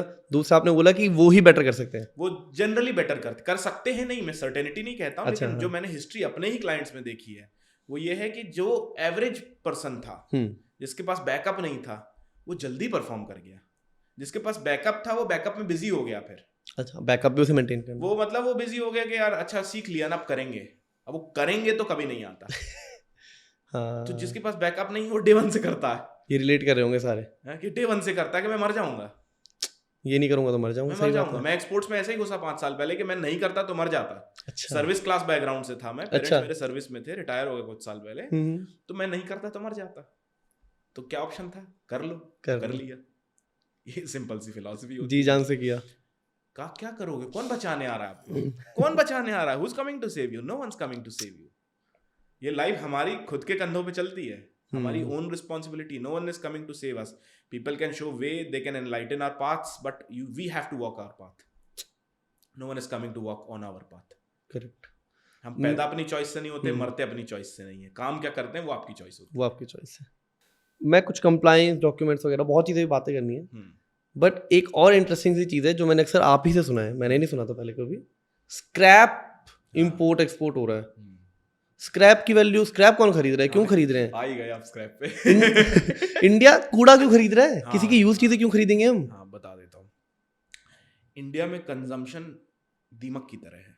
जो बनता है इंडिया खा लेता है। इंडिया में शुगर जितनी बनती है 60-70% इंडिया खुद निपटा देता है। डायबिटीज, वो तो बाय प्रोडक्ट तो दिखेंगे ही उसके, बाय प्रोडक्ट तो दिखेंगे ही, रिजल्टेंट। तो स्क्रैप की बात कर रहे हैं। देखिए जहां पे भी मैन्युफैक्चरिंग बूम पे है, जैसे China is one of the biggest importers of scrap. उन्हें इंपोर्ट करना है, वो खरीदते हैं दुनिया से कूड़ा, क्योंकि उसी को मेल्ट करके नया प्रोडक्ट बनेगा। प्लास्टिक है तो प्लास्टिक बनेगा, आयरन है तो आयरन बनेगा, स्टील है तो स्टील, कॉपर है तो कॉपर, निकल है तो निकल, ब्रास है तो ब्रास। कुछ भी हो सकता है क्या? इलेक्ट्रॉनिक वेस्ट, नॉर्मल कैटेगरीज बटी हुई हैं उसकी स्क्रैप। अच्छा, प्लास्टिक। हाँ, कि जैसे अगर एल्युमिनियम में बात करें तो उसमें चदरी कहते हैं, चादर, एल्युमिनियम की चादर, ठीक है। उसमें बोल्ट्स आते हैं एल्युमिनियम के, तो कैटेगरी बटी हुई है। अच्छा, अपनी कैटेगरी पे ही जाता है। इवन आपको मैं बताऊं, कार के जो एलॉय व्हील्स होते हैं उसका भी स्क्रैप है, कैटेगरी है उसकी। अच्छा, अलग से एक पूरा कंटेनर मेरे को अलॉय से भरा हुआ दिख सकता है। व्हील स्क्रैप कहते हैं उसको। अच्छा। और व्हील का बचा हुआ जो हिस्सा टायर है, वो टायर स्क्रैप अलग है। रबर पूरा रबर वाला जो है, ठीक है, वो अलग स्क्रैप है। कॉपर जो है, कॉपर में 1-2 मेजर स्क्रैप्स होते हैं। जैसे नंबर 1 होता है वायर स्क्रैप। कॉपर का वायर, कॉपर की ट्यूब, एसी ट्यूब्स वगैरह जो होती हैं वो अलग जाती हैं। मतलब मैं ऐसा इमेजिन कर सकता हूँ, एक पूरा कंटेनर जो बड़ा पुष्पा मूवी में दिखाया था ऐसे, वो पूरा भरा होगा, सिर्फ ठस भरा रहता है। अच्छा। इंडिया भी इंपोर्ट करता है? इंडिया इंपोर्ट करता है, मेजरली हर कंट्री से करता है, specially from African, not from African region, from America, US से ले सकते हो आप, कुछ यूरोपियन कंट्री से ले सकते हो। यहाँ से दबा के इंपोर्ट हो रहा है स्क्रैप। कुछ ऐसा स्क्रैप भी आता है क्या जो सीधे यूज हो जाता हो, मतलब ऐसे शूज वगैरह, टेक्सटाइल ऐसे? नहीं है, स्क्रैप का मतलब ही एक अनयूजेबल हो, कचरा ही है। उसको रिफिनिश करना ही पड़ेगा। इसलिए स्क्रैप पे इंपोर्ट ड्यूटी बहुत कम लगती है, 2-2.5-3% की, 5% की लगती है।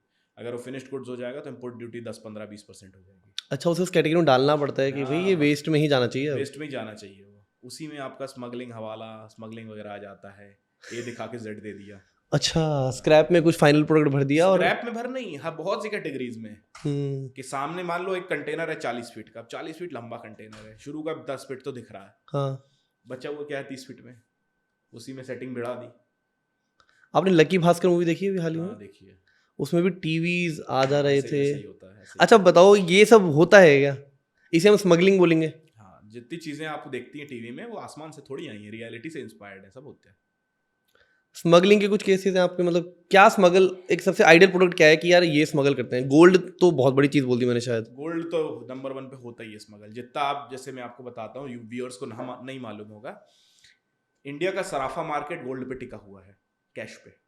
अच्छा। सराफा मार्केट सोनारों का जो होता है, उसमें मेजॉरिटी जो रहता है, अगर आप कैश लेके जाओ तो कैश में जो सोना मिल जाता है आपको, जो ब्लैक को वाइट कन्वर्ट करते हैं, वो विदाउट जीएसटी देता है। गोल्ड पे लगभग 3% जीएसटी लगता है।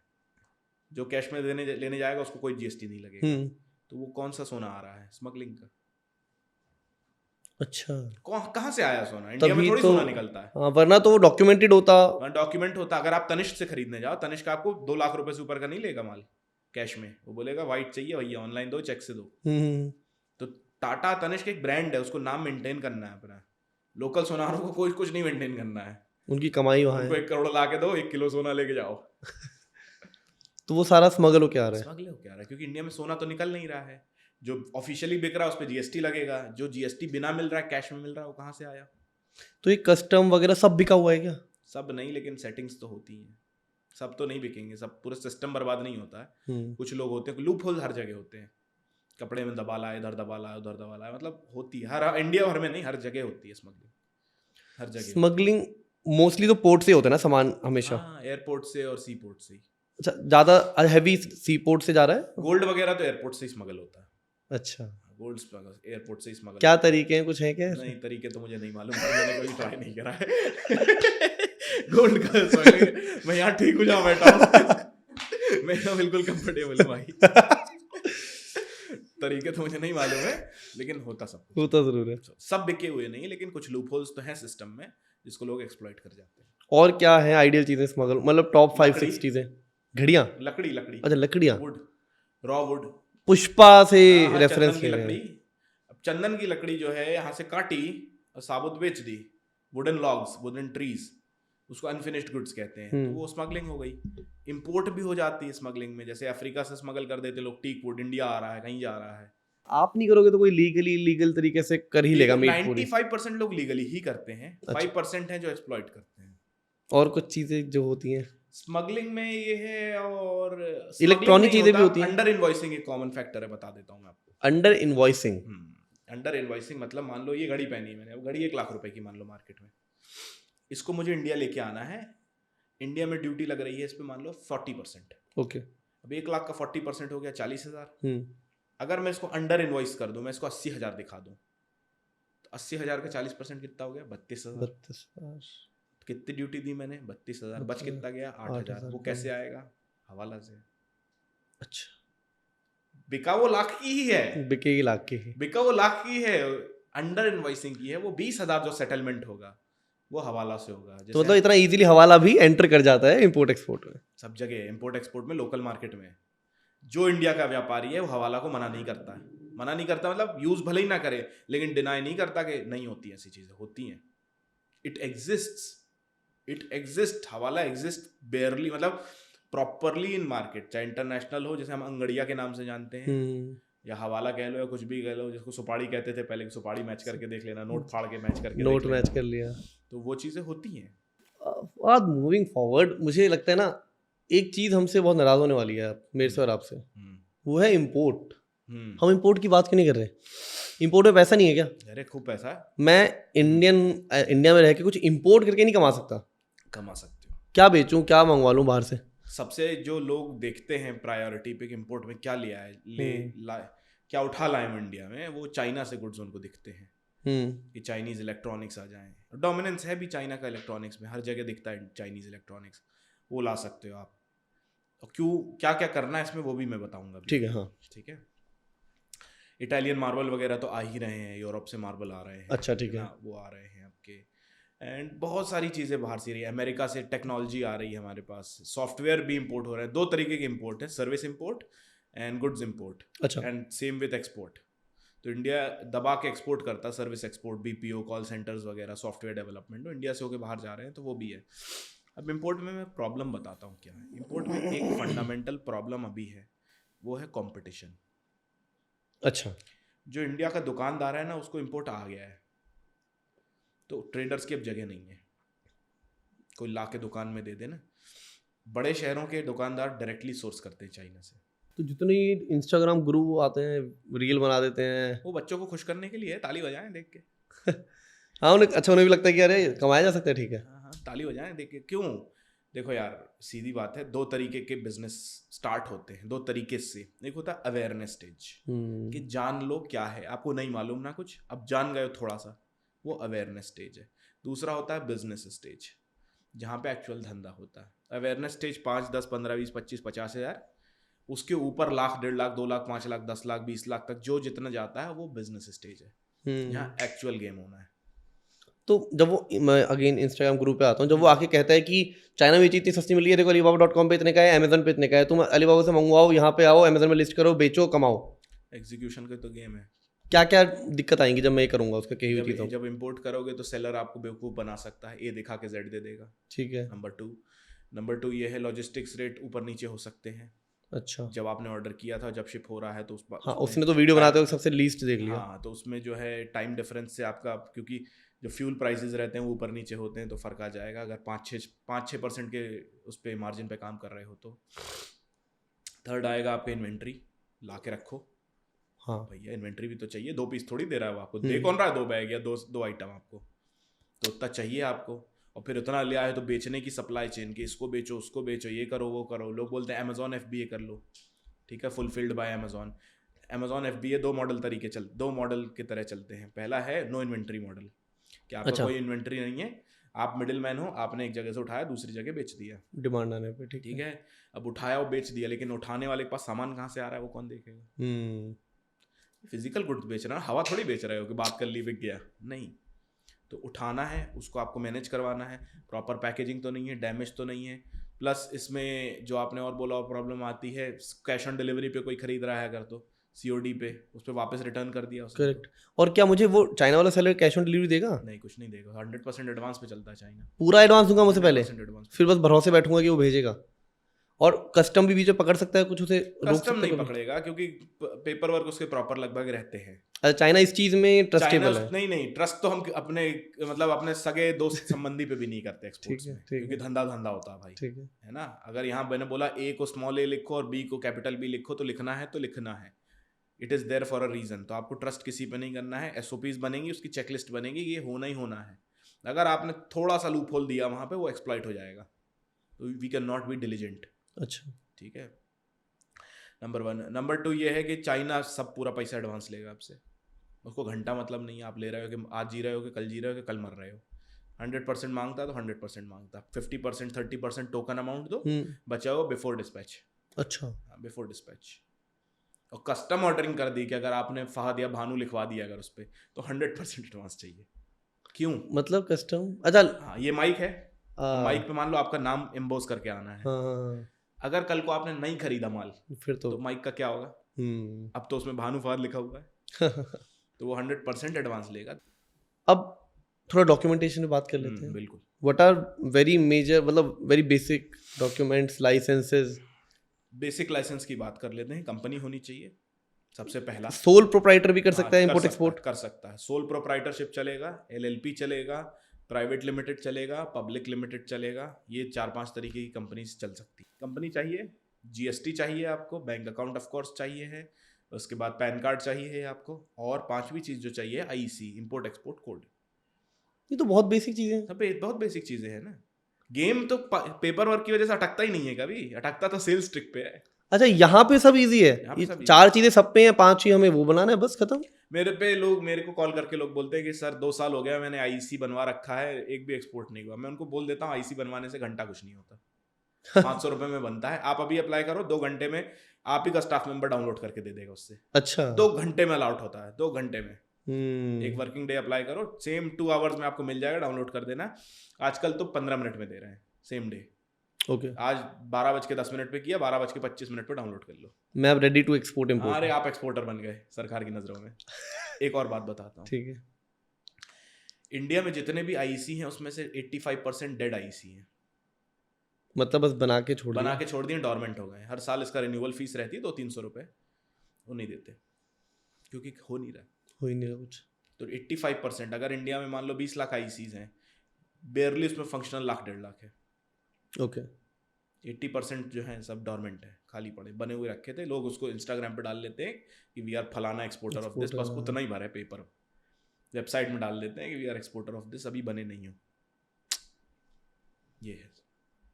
तो डॉक्यूमेंटेशन नहीं रोकता, जैसा उन्होंने बोला सेल्स वाली बात, डॉक्यूमेंटेशन नहीं रोकता। सेम इंपोर्ट भी, अब मैं मतलब लाइसेंस आता है तो एक्सपोर्ट इंपोर्ट दोनों का आ जाता है, राइट? नहीं, अगर आपको ज्ञान है पूरा के डॉक्यूमेंटेशन क्या क्या चाहिए, हर चीज़ की प्रोसेस है, तो डॉक्यूमेंटेशन आपको कभी नहीं रोकेगी, कभी नहीं रुकने वाले आप दुनिया में कुछ भी बेचने खरीदने से। एक ही जगह रुकोगे कि या तो पैसा नहीं है या तो स्किल्स नहीं है।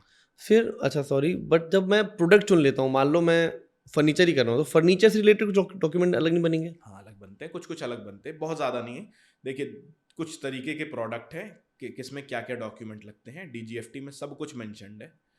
आइस गेट करके कस्टम्स का पोर्टल है कि क्या इंपोर्ट करना है, तो उसमें कितने डॉक्यूमेंट लगेंगे आपको अपनी कंट्री पर, पूरा लिखा हुआ है कि इतने डॉक्यूमेंट चाहिए आपको। मंगाने से पहले देख सकते हो कि ये चाहिए, ठीक है, तब ताकि क्लियरेंस में दिक्कत ना। हाँ, ये तो क्लियरेंस में कभी कोई पंगा नहीं होता आपको, अगर आपको ज्ञान है तो।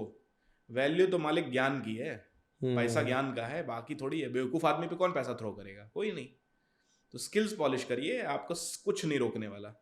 सेल्स स्किल्स आ जाएंगे, everything can be sold. Fahad on average मान लो, बस मुझे पता है बहुत डायनामिक हो सकता है, हाँ। बट मान लो मैं सिर्फ 100 रुपये का गुड मतलब मेरे कंटेनर का कॉस्ट 100 रुपये है, पूरे कंटेनर का, जो कि 1 करोड़ होगा लेट से। उस 100 रुपये में एक्सपोर्ट कराने की सब फॉर्मेलिटीज कितना ले लेंगी? मतलब 5 रुपये एक्स्ट्रा, 10 रुपये एक्स्ट्रा? एक आइडिया दे देता हूँ, कंटेनर वाइज आइडिया देता हूँ कि अगर आपको यहाँ से अफ्रीका या यहाँ से चाइना कंटेनर लाना ले जाना है, 1 लाख 1.25 लाख रुपए के आसपास 20 फीट का कंटेनर लगता है आज की डेट में। ये तो सस्ता सा लग रहा है मुझे। हाँ, तो बल्क कब बोला महंगा है? क्योंकि बल्क में जाता ना 5,000 3,000 कंटेनर रहते हैं ना एक शिप में। इससे महंगा तो मेरे को यहाँ से मुंबई पहुँचाना हो जाएगा। इतना बड़ा कंटेनर लग रहा है। टाइम भी लेता है वो, 30 दिन 40 दिन में पहुंचता है। अच्छा, हाँ। 40 दिन टाइम भी तो देख रहे हो ना आप, लेकिन सस्ता रहता है, ऐसे कोई बड़ा महंगा नहीं है। लेकिन इससे डील्स टूटती हैं। अच्छा, लेट जाना, लेट हो गया या आपका रेट कॉम्पिटिटिव नहीं था। बट मैं सच बताऊं, मेरी सरप्राइजिंग है कि बस 1-1.5 लाख में मेरा कंटेनर जा सकता है। ना जा सकता है ना, नॉर्मल कंटेनर, मतलब इसमें बर्फ वाला रीफर कार्गो नहीं, रेफ्रिजरेटेड कार्गो नहीं, नॉर्मल कंटेनर, जनरल कंटेनर। मान लो मैं जूते एक्सपोर्ट कर रहा हूँ अपने बढ़िया बना के, 1.25 लाख पहुंच जाएंगे। 1.25 लाख में अमेरिका होंगे वो। अमेरिका नहीं, यहाँ से पास वाला है, अफ्रीका पहुंच जाए, अच्छा, चाइना पहुंच जाए। लेट से अमेरिका होता है तो 2-2.5 लाख रुपए। अच्छा, 2-2.5 लाख और 50-55 दिन। टाइम फैक्टर, कॉस्ट फैक्टर, हाँ, मजा आ रहा है। और ट्रैक कर सकते हो आप उसको।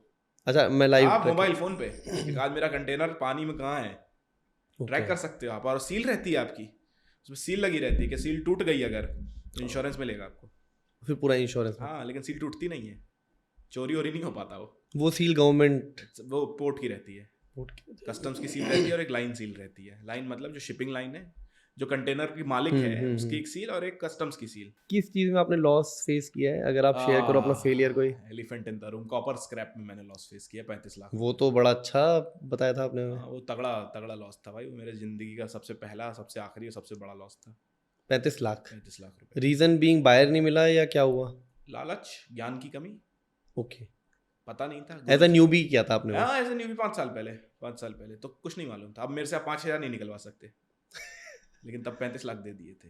अरे तो क्या मार्केट छोड़ के नहीं भागे ना, रुके रहे तो सब सीख गए। जब एक वेटरन इंसान किसी सप्लायर से बात करता है तो उसको उस पर पूरा विश्वास होता है, सप्लायर को उस पर, कि इसको धंधा आता है। जब एक नया नौसिखिया मुंह खोलता है बिना ट्रेनिंग के, अब आप सोचो ना, आपको स्विमिंग करते नहीं आती, अब आप कूद जाओ तालाब में तो क्या होगा? 90% चांस है कि गए, तो वहां पे आपका पैसा जाता है। तो जो सप्लायर है वो बोलेगा एक काम करो, आप अपनी प्रीवियस हिस्ट्री लेके आइए और कंपनी डिटेल्स भेजिए। अगर वो आपकी हिस्ट्री मांग रहा है, समझ लो उसको आप पे शक है, भरोसा ही नहीं है। और क्या डील किया आपने, किस चीज़ में? मैंने कारपेट्स बेचे हुए हैं, मैंने लेदर शूज से स्टार्ट किया था अपना बिजनेस ऑस्ट्रेलिया में। ठीक है, ये मैं 6-7 प्रोडक्ट्स बेच चुका हूं। ऑस्ट्रेलिया एक्सपोर्ट किया था आपने? करके, हाँ, एक्सपोर्ट करके। और अब तो याद भी नहीं क्या क्या बेचा, एक आध सैंपल्स थोड़े। ये चीज़ें आप विद ब्रांडिंग भेजते थे या नहीं? कुछ वाइट लेबलिंग, कुछ ब्रांडिंग के साथ। तो वहाँ का जो भी इंपोर्ट करवा रहा है, इंपोर्ट करता है वो चूज कर लेता है कि उसको कैसे चाहिए, बायर ही सिलेक्ट करता है उसको कैसा चाहिए। अच्छा, फिर वो अपना ब्रांड लगाएगा? अपना ब्रांड वो बोलता था, उसका ब्रांड हम यहीं से छाप के देते थे। अच्छा, यहीं से जाता है। आप कैसे हमारे इन लोगों को हेल्प कर सकते हो, उस पर मैं आऊँगा। उससे पहले मैं एक दो अच्छे केसेस जानना चाहता हूँ, क्योंकि आप इस मार्केट में रहे हो। आपने देखा होगा कि यार इस बंदे ने ऐसे स्टार्ट किया था और आज इतना तगड़ा एक्सपोर्टर बन चुका है। ऐसे कुछ केसेस अगर आप कुछ नेम कर पाओ, मतलब कोई मे बी कोई मतलब आर्टिसन ही हो, हालांकि आर्टिशंस के हाथ में नहीं होता इतना कुछ, जैसा आप कह रहे हो कि बीच में डीलर्स आते हैं, दलाल आते हैं, वो निकालते हैं माल हमेशा। बट फिर भी कोई केसेस हैं कि यार इस बंदे ने यहाँ से यहाँ ग्रो कर लिया ये चीज़ एक्सपोर्ट करके। मेरा ही क्लाइंट है, बहुत सारे हैं, 8 से 10 हैं। अच्छा, जिनसे मैंने उम्मीद नहीं करी थी कि ये बेच पाएंगे। मतलब पर्सनली एक कोच को पता होता है, एक रफ आइडिया होता है कि किस क्लाइंट में कितना दम है। आप प्रोडक्ट में दम नहीं देखते, क्लाइंट में देखते हो? अरे उसी में दम चाहिए, प्रोडक्ट तो ठीक है, प्रोडक्ट तो ठीक है। आपकी मर्सिडीज और मेरी मर्सिडीज में कोई फर्क थोड़ी है, चलाने वाले में फर्क है, मालिक में फर्क है। तो क्या थे केसेस? जैसे अब नाम तो मैं नहीं लूंगा, क्योंकि बहुत सारे ऐसे प्राइवेट जॉब्स वाले मेरे पास आते हैं। अच्छा, जो आईटी में काम करते हैं, बॉन्ड में रहते हैं, तो I can not name them. उनकी सक्सेस स्टोरी में बस 10 से ज़्यादा है, लेकिन नहीं डाल सकता मैं, क्योंकि अब सर उनकी नियम है। अच्छा, चुपचाप? हाँ, नौकरी चली जाएगी उनकी, नौकरी चली जाएगी, मैं पब्लिक कर दूँ। वो फुल टाइम कुछ और करते हैं, साथ में इंपोर्ट एक्सपोर्ट से पैसा बना रहे हैं, जॉब में, और साथ में ऐसे भी पैसा बना रहे हैं। कर सकते हो ना, सिस्टम्स है ना, वैसे कर सकते हो आप बिल्कुल।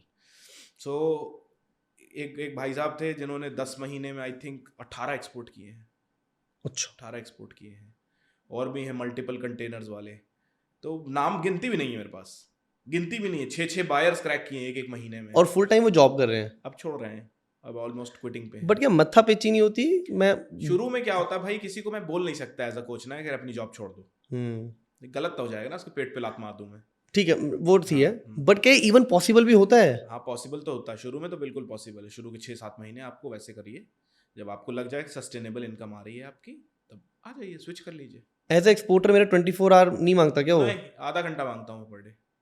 दिन का आधा घंटा दे के मैं सक्सेसफुल एक्सपोर्टर बन मेरे सकता? सिस्टम में आधा घंटा चाहिए, बाकी का मुझे नहीं मालूम। अच्छा, क्यों चाहिए आधा घंटा, मैं रीज़न बता देता हूँ।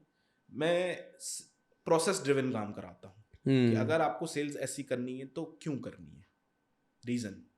यहाँ embassy, cold calling, port data, फलाना डेटा, ये पीछे पड़ जाओ, किसी के सामने भीख मांगो, कटोरा ले जाओ, ऐसे में ऑर्डर नहीं मिलता। अब ये 2025 है। बायर तभी खरीदता है जब उसकी अटकी होती है, उसको खरीदना है। अगर आपको एक बड़ी गाड़ी खरीदनी है, क्या आप किसी के फोर्स करने पे खरीद लोगे? बड़ा घर चाहिए तो खरीद लोगे? तो हम क्यों एक्सपेक्ट करते हैं कि 20 लाख का माल वो मेरे पुश करने पे खरीद लेगा? Push sales is dead. अब उसका अगर मन है खरीदने का तो ही खरीदेगा। पुल कैसे ढूंढेंगे? अब पुल ढूंढने का सबसे, वहां पे आप आते हो? हाँ वहाँ पे तो मैं आता ही हूँ। मैं एक बेसिक आइडिया दे देता हूँ पुल ढूंढना क्या है। पुल ये है भैया कि ग्राहक जिसे चाहिए माल, उसके सामने एक ऐसा ऑप्शन बन के आप बैठिए कि जो उसके लिए नियरली परफेक्ट हो, ओके, प्रेजेंटेबल हो, सेलेबल हो, फीजेबल हो, तब आप उसको सेल्स कर पाओगे। अब लोग बोलेंगे सर आप क्या करवाओगे, लिंक्डइन पे पोस्ट करवाओगे, फेसबुक पे करवाओगे, करोगे।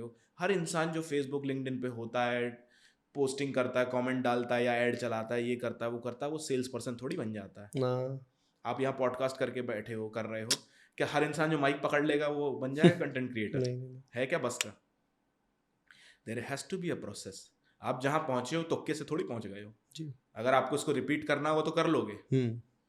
सक्सेसफुल वही है जो रिपीट करना जानता हो अपनी प्रोसेस को। जिससे रिपीट नहीं हो रही प्रोसेस, समझ लो नहीं है वो सक्सेसफुल, वो फंसा हुआ है। स्क्रैच से फिर कर स्क्रैच से बिल्ड करो या स्केल करने के आर्ट हो आप में। तो अगर एज एन एक्सपोर्टर आप में ये आर्ट है कि मल्टीपल क्लाइंट्स आपके पास आ सकते हैं पर ईयर, तब तो आप एक्सपोर्टर हो, नहीं तो आप तुक्केबाजी कर रहे हो बैठ के। मेरे पास अभी एक भाई आए थे जिनका 20 करोड़ का एक्सपोर्ट था एक बायर से। अच्छा, एक कोई वॉज वेरी अफ्रेड कि सर ये जिस दिन चला गया मेरा धंधा बढ़ जाएगा। अब मैंने इतनी EMI ले रखी है, ये ले रखा, अब लाइफस्टाइल वैसी बन गई 20 करोड़ वाली। करेक्ट। अब मैं परेशान हूँ, हेल्प मी आउट। तो आई हेल्प हिम आउट। अभी बहुत रिसेंट तो वो चाहता था सेफली सब एग्जीक्यूट हो जाए। अरे एग्जीक्यूट तो हो रहा था, उसको मल्टीपल क्लाइंट एक्विजिशन नहीं आ रहा था कि नए बायर कैसे आएंगे, नए सेल्स कैसी होगी। एक ही पे डिपेंडेंसी इतनी होगी, एक ही पे डिपेंडेंस थी। हाँ ये भी बेकार है। अब वो कट गया अगर तो मर जाएगा ये। हाँ ये भी बेकार है, सही बात है। तो उसने समझ लिया। सोचो 20 करोड़ वाले, मैं आपको बताता हूँ, जो रईस लोग होते हैं ना उनको ज्यादा पता होता है अपने बारे में कि कांड होने वाला है, टेक हेल्प। तो आम आदमी होगा ना, एक कंफर्टेबल ब्रैकेट बताता हूँ इंडिया में जो आपको बिल्कुल बहुत कंफर्टेबल रखेगा, हिलने नहीं देगा। वो है 50,000 से 5 लाख का। जब अगर तक आपकी आप महीने की कमाई इतनी है 5 लाख तक, हाँ, तो आप ग्रो जनरली नहीं करोगे एक्सपोनेंशियली। क्यों? क्योंकि यार वेरी कंफर्टेबल। एक luxury entry level luxury car खरीद सकते हो, हाँ EMI पे मिल जाएगी। एक घर ले सकते हो, हाँ मिल जाएगा। बीवी बच्चे आप सुखी, हाँ।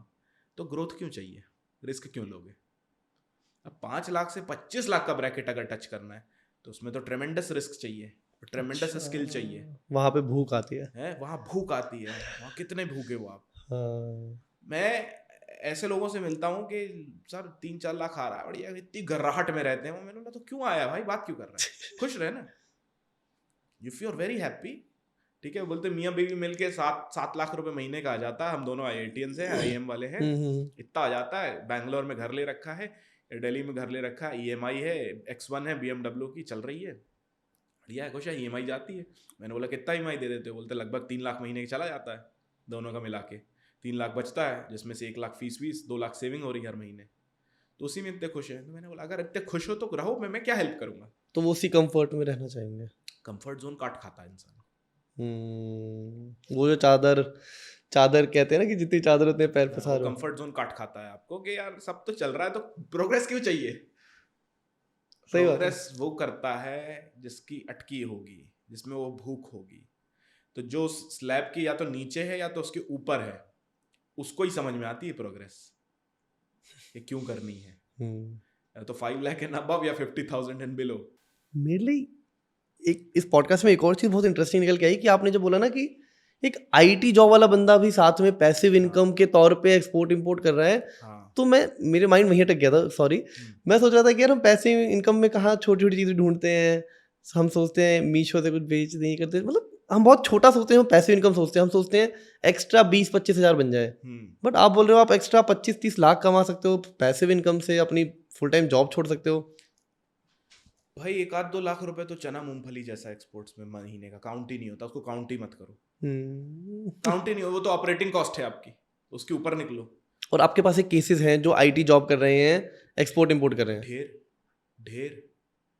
मैं क्यों पब्लिक प्लेटफॉर्म में आके कहूंगा, आराम से। लेकिन उन्होंने वो किया है, उनमें वो आग थी, उनको करना था, उन्होंने सब पॉलिश किया, अपना प्रोडक्ट, अपने सेल्स स्किल्स, अपनी क्राफ्टमैनशिप, पूरे हुनर को घिस डाला है ना। आप दुनिया में देखो, दुनिया के जो 10% एलीट लोग हैं ना, जो टॉप पे पहुंचे, वो बहुत बहुत स्किल्ड हैं। लेकिन उन 10 में से जो 1% है ना, वो बहुत एवरेज से हैं। उनमें सिर्फ मैनेजमेंट का स्किल है कि किसको क्या आता है, उसको कहाँ भिड़ाना है मुझे, सही डेलीगेशन, उसको वर्क डेलीगेशन बहुत अच्छा, सही डिसीजन मेकिंग। हाँ, ये मेरे को ये नहीं आता ना, अकाउंटेंसी नहीं आती, कोई बात, मैं नहीं करूंगा, ये करेगा। ठीक है, मुझे सेल्स नहीं आती, मैं नहीं करूंगा, ये करेगा। उसको वो आता है किससे कराना है। मैं वर्ल्ड लीडर्स को नहीं जानता, बट इंडियन जितने भी अच्छे लीडर्स हैं उन पे अच्छी कम्युनिकेशन स्किल नहीं है। वो कोई माइक के आगे बोलते हैं, आपने कभी सुना है वो? सुना है, अडानी जी को सुन लीजिए, अडानी अंबानी जी, किसी को भी सुनिए, कोई नहीं कभी ऐसा लगता है वो हिंदी भी इतनी साफ नहीं बोल पा रहे, नेटिव लैंग्वेज। तो पैसा गिनो जरा, उनका गिनती भी नहीं है। वही वाली बात है शायद, क्योंकि उनको वर्क डेलीगेशन बहुत तगड़ा होता है, सिस्टम पे होल्ड बहुत है, ये कैसे करना है, क्या करना है। गजब। अब वो इसलिए भी सक्सेसफुल हो गया क्योंकि वो 20 साल पहले से काम कर रहे हैं, तब कम्युनिकेशन को उतनी इंपॉर्टेंस नहीं दी थी। अब तो बहुत है साहब, अब बोलना नहीं आएगा तो कोई बात क्यों करेगा आपसे। तो हमको तो बिना मरे स्वर्ग नहीं मिलता साहब, मरना तो पड़ेगा, स्वर्ग जाना है। स्वर्ग जाना है तो मरना पड़ेगा, देयर इज नो ऑप्शन। ये बहुत सरप्राइजिंग था कि आईटी जॉब वाला बंदा साथ में इंपोर्ट एक्सपोर्ट करके भी निकाल सकता है। और बताऊं, हाँ, मेरे पास सरकारी जॉब वाले भी, जो सरकारी जॉब करते हैं और पैसिव इनकम के तौर पे कर रहे हैं, एक्सपोर्ट। गाइस इजी है, मौका ढूंढो, अब पॉलिश करो। विभाग का नाम नहीं लूंगा, नहीं तो पब्लिक हो जाएगा फिर। लेकिन है सरकारी जॉब वाले, सेंट्रल और स्टेट वाले दोनों। अपनी जॉब को तो एक्सप्लॉइट नहीं करते वो, अपनी पावर को नहीं करते। नहीं, पावर यूज नहीं होती उनकी इसमें। अच्छा, पावर यूज नहीं होती। बीवी के नाम पे, मम्मी के नाम पे, बहन के नाम पे कंपनी चलाते हैं, उसके नाम से एक्सपोर्ट्स करते हैं। तो ये भी ब्यूटी है ना इंपोर्ट एक्सपोर्ट की, कि आपको पॉलिटिकल पावर नहीं चाहिए, आपको कोई कनेक्शन नहीं चाहिए। पॉलिटिकल पावर तो फिर वो बहुत बड़े लेवल पे चाहिए, जब 100-150 करोड़ पे चल रहा है गेम साल का, तो वहां पे तो आपकी स्किल्स अलग ही होती हैं यार। 100 करोड़ का आदमी अलग से चमकता है भीड़ में, और फिर तो पॉलिटिकल पावर खुद ही आ जाती है, अपने आप आ जाती है। आप पैसा कमाइए, पॉलिटिक्स अपने आप आएगी आपके पास। मतलब अच्छा एक्सपोर्टर बनने के लिए मुझे कुछ भी नहीं चाहिए, 5-6 लाख में भी, आग और एफर्ट के बिना तो कुछ नहीं होगा साहब। बस आप ये देखो, अंबानी अडानी, उनके पास क्या दुनिया का पैसा नहीं है? लगभग है, जिस पे उंगली रख लें खरीद सकते हैं। क्यों जाते हैं ऑफिस काम करने? क्यों घर पे नहीं पड़े रहते? आप क्यों नहीं देखते किसी कभी अडानी को घर पे रिलैक्स कर रहे हैं? कभी नहीं सुनोगे आज अंबानी ने छुट्टी ली 1 हफ्ते की, घर पे पड़े हुए क्रिकेट मैच देख रहे हैं। वो भी उनकी वाइफ चलाती, फंडिंग वो कर रहे हैं कि पैसा कहीं और से जनरेट हो रहा है। क्यों? क्योंकि फायर इतनी ज्यादा है, लत है, वो नहीं छूटेगी। अब वो जब मर जाएगा आदमी, 4 कंधे पे टंग जाएगा आदमी के, तब वो छूटेगी, नहीं तो नहीं छूटेगी है। वो आग जरूरी है, बहुत जरूरी है। फायर नहीं है तो मत घुसो, ये एवरेज लीग ही नहीं है। बिजनेस जो है आम आदमी नहीं करता एक्सपोर्ट्स का। आम कौन होता है? आम वो होता है मैंगो पीपल, इसको करना नहीं है, खुश है ना। तो जैसा हमने बोला, कुछ पैसा, कुछ गाइडेंस, कुछ वो। अब गाइडेंस पे आ जाते हैं। How will you help us? आप मेरे को कैसे हेल्प करोगे? मेरे को एग्जांपल ले लो। सिंपल सी बात है, आप मुझे इंस्टाग्राम पे एक्जिम टाइटंस के नाम से सर्च कर सकते हैं। ठीक है, मैं आपको डीएम करूंगा, हाय फहद। यस, आप मुझे भेजेंगे, मेरी टीम आपको रिवर्ट करेगी। मेरे बायो पे लिंक भी डले हुए हैं। मैं जनरली एक 3 डे का इवेंट होस्ट करता हूँ। ओके, वो आई ओपनर चैलेंज जैसा होता है कि क्या क्या प्रॉब्लम्स हैं और हम कैसे हेल्प कर सकते हैं उसमें। ये क्या वेबिनार होता है? हाँ, वेबिनार होता है, ऑनलाइन होता है। आप उसको रजिस्टर कर सकते हो, हर 50-60 दिन में एक बार होता है वो। रजिस्टर कर सकते हैं, उस पर आइए। आप देखिए कि ये आपके लिए फिट है कि नहीं, मैं आपकी हेल्प कर सकता हूँ कि नहीं, मैं किसी को फोर्स नहीं करता। वो फ्री वेबिनार होता है? नहीं, फ्री नहीं होता, 100-150 रुपये कॉस्ट होती है अच्छा, उसकी। 100-150 मिनिमल नॉमिनल, ठीक है। कॉस्ट होती है। आप टिकट लीजिए, रजिस्टर करिए, आप उसको अटेंड करिए और समझिए कैसे होता है मार्केट में फंक्शन, हम क्या कराते हैं, मैं क्या करता हूँ, मैंने कैसे किया, लोग मेरे क्लाइंट्स कैसे कर रहे हैं और आप कैसे कर सकते हो। ठीक है, सारे केसेस हैं। सारे केसेस आपको वहाँ मिल जाते हैं। ऑफ कोर्स आप हमें यूट्यूब पे भी देख सकते हैं, लिंक्डइन पे भी मुझे आप सर्च कर सकते हैं, लेकिन best way to communicate is through Instagram, and मेरे डेडिकेटेड दो नंबर्स हैं, उस पर आप बात कर सकते हैं। टीम वेबसाइट पे आप अगर eximtitans.com को देखेंगे तो उस पर सपोर्ट नंबर वगैरह भी डला हुआ है, उनसे भी बात कर सकते हैं। तो this is how anyone can connect with me. Of course एक प्रोसेस है उसकी, अगर आप ये सोचो कि कल फहद सिद्दीकी आपसे बात कर लें तो ऐसा नहीं हो सकता। अच्छा, ठीक है, वेबिनार मैंने अटेंड किया। हाँ, एक प्रोसेस रहेगी आपकी पूरी, किससे आप बात कर सकते हो, कैसे कर सकते हो, उसको आपको गुजर के जाना पड़ेगा। Then you can of course, if we match together we can work. तो ये एक शॉर्ट टर्म रिलेशन होता है या you will be with me guiding me? Life long रहता रिलेशन।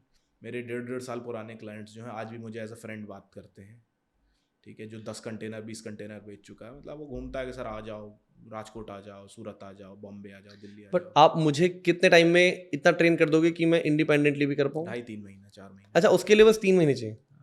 2.5-3-4 महीने में यूल बी हीरो। फिर मुझे सब पता है? आपको सभी पता रहेगा साहब, जैसा ही एक एक्सपोर्ट हुआ सब पता है आपको। मैं अगले पॉडकास्ट में आके as a import export consultant, as an exporter बैठ सकते हो कि आप अब जो मैं कंटेंट क्रिएटर के साथ एक्सपोर्टर भी हूँ। हाँ, मैंने 5 साल में लगभग 8 देशों के साथ काम किया है। अच्छा, तंजानिया, नाइजीरिया, DRC, आपका जाम्बिया और कीनिया, चाइना, ऑस्ट्रेलिया, ये तो मुझे याद है, ठीक है, इनको तो याद है मेरे को कि यहाँ काम किया। क्यों कर पाया? क्योंकि सिस्टम्स पे काम किया मैंने। मुझे मालूम था मार्केट में मेरे को चू बनाया जा रहा है, मुझे खुद ही बनाना पड़ेगा, और भारी कीमत चुकाई मैंने उसकी, खुद सिस्टम बनाने के लिए। खुद सिस्टम बनाने के लिए कोई नहीं था इंडिया में, कोई हेल्प नहीं कर सकता आपकी, कोई हेल्प नहीं। आप करके देख लो, ट्राई कर लो, आपको वही घिसा घिसाया ज्ञान, पिटा पिटाया ज्ञान दे देंगे कि पीछे पड़े रहो उसके, वो आएगा, he will come one day, no buyer is coming to you any day. अच्छा, आप मुझे और कैसे हेल्प करोगे? मतलब कुछ कनेक्शंस में, कभी मीटिंग सेट करने में, कभी डिमांड कहाँ से आ रही है वो कनेक्ट? पूरे सिस्टम्स मिलेंगे मेरी तरफ से कि मैं कैसे बना, आप कैसे रेप्लिकेट कर सकते हो अपने आप को एज एन एक्सपोर्टर। कल को अगर आपका मन करता है कि आपको अमेरिका में एक डिस्ट्रीब्यूटर, रिटेलर, फ्रेंचाइज लॉन्च करनी है, स्टोर लॉन्च करना है, या वहाँ पे कनेक्शंस बिल्ड करने, एडवांस लेवल की बातें हो गई। तो कल को अगर आपको गोल्ड सोर्स करने का मन करता है तो कैसे करोगे, है ना, डायमंड लेना है तो कैसे करोगे, क्या थ्रेट्स हैं वहाँ पे, क्या पॉजिटिव्स हैं, क्या नेगेटिव्स हैं, सारी चीज़ें आपको मिलती है। जो चीज़ें हैं, नेटवर्किंग से लेकर सेल्स से लेकर सब कुछ, प्रोक्योरमेंट तक, एवरीथिंग स्टेप बाय स्टेप। बस आपको उसको फॉलो करने की हिम्मत रखनी है, क्योंकि स्कैम नहीं होगा आपके साथ, ये मेरी गारंटी है। अच्छा, अनवांटेड पैसा नहीं लूज करोगे, ये मेरी गारंटी है। मुझे आपसे जिगरा चाहिए बस, कि हिम्मत है, आ जाओ, कमर कस लो और आ जाओ। अच्छा जी, मतलब वो बायर रियल है नहीं है, प्रोसेसेस सब सही है, सब पता चल जाएगा। ये तो बहुत बेसिक सा ये सवाल है। 3-4 महीने की बात है बस? हाँ हाँ, 3-4 महीने अपर एंड बोला मैंने। ये 4 महीने मैं आपके साथ कैसे इन्वॉल्व होऊंगा? इन्वॉल्व तो 2 ही महीने रहोगे, सीखोगे मुझसे 2 महीने, 2 महीने एग्जीक्यूशन चलेगा आपका। अब ये स्पेसिफिक 4 महीना नहीं है, आपके ऊपर है। मेरा जो लीस्ट टाइम पे जो क्लाइंट्स ने डील क्रैक करी है वो 6 दिन में। 6 दिन में डील करें? हाँ, जिस दिन से लॉन्च किया 6 दिन में डील हुई है। फिर मेरे को कोई इन्विजिलेट करेगा, कोई मेरे साथ होगा इस प्रोसेस मेरी में? टीम, मेरे अकाउंट मैनेजर्स, क्लाइंट मैनेजर्स पूरा मॉनिटर करेंगे आपको। लॉन्चिंग जब होगी आपकी, आपको बता दिया जाएगा लगभग कि साहब यहाँ फेल होने वाले हो। अच्छा, हर डोमेन के, क्योंकि एक्सपोर्टर्स खड़े हैं मेरे पास, आटा दाल सब, हर डोमेन के लोग खड़े हुए हैं, तो कोई पंगा नहीं है। ऑलमोस्ट सारी चीज़ों का एक्सपीरियंस आपको वैसे ही रेडीमेड मिल जाता है कि ये क्लाइंट ने ये बेचा था, ये प्रॉब्लम आई थी, ये बेचा था, ये प्रॉब्लम आई थी। मतलब ये है ना यार कि जब आप ऐसी संगत में बैठते हो जहाँ लोग पहले ही कर चुके हैं ये सब, तो आपको पता चल जाता है क्या करना है क्या नहीं करना। You don't have to lose your own money, नहीं तो go and lose your money, then we'll talk. होता है मार्केट का सच। ऑलराइट, तो अब इन्हें भी पता है आप तक कैसे पहुंचा जा सकता है। आपका क्या जाते जाते एक मैसेज है कि यार, जैसा आप बीच में बोल रहे थे जल्दी करना है, क्या है? एक ही मैसेज है कि जो लोग फाइनेंशियली इंप्रूव करना चाहते हैं, जो एक स्टेबल आउटकम चाहते हैं लाइफ में, international business is your only resort.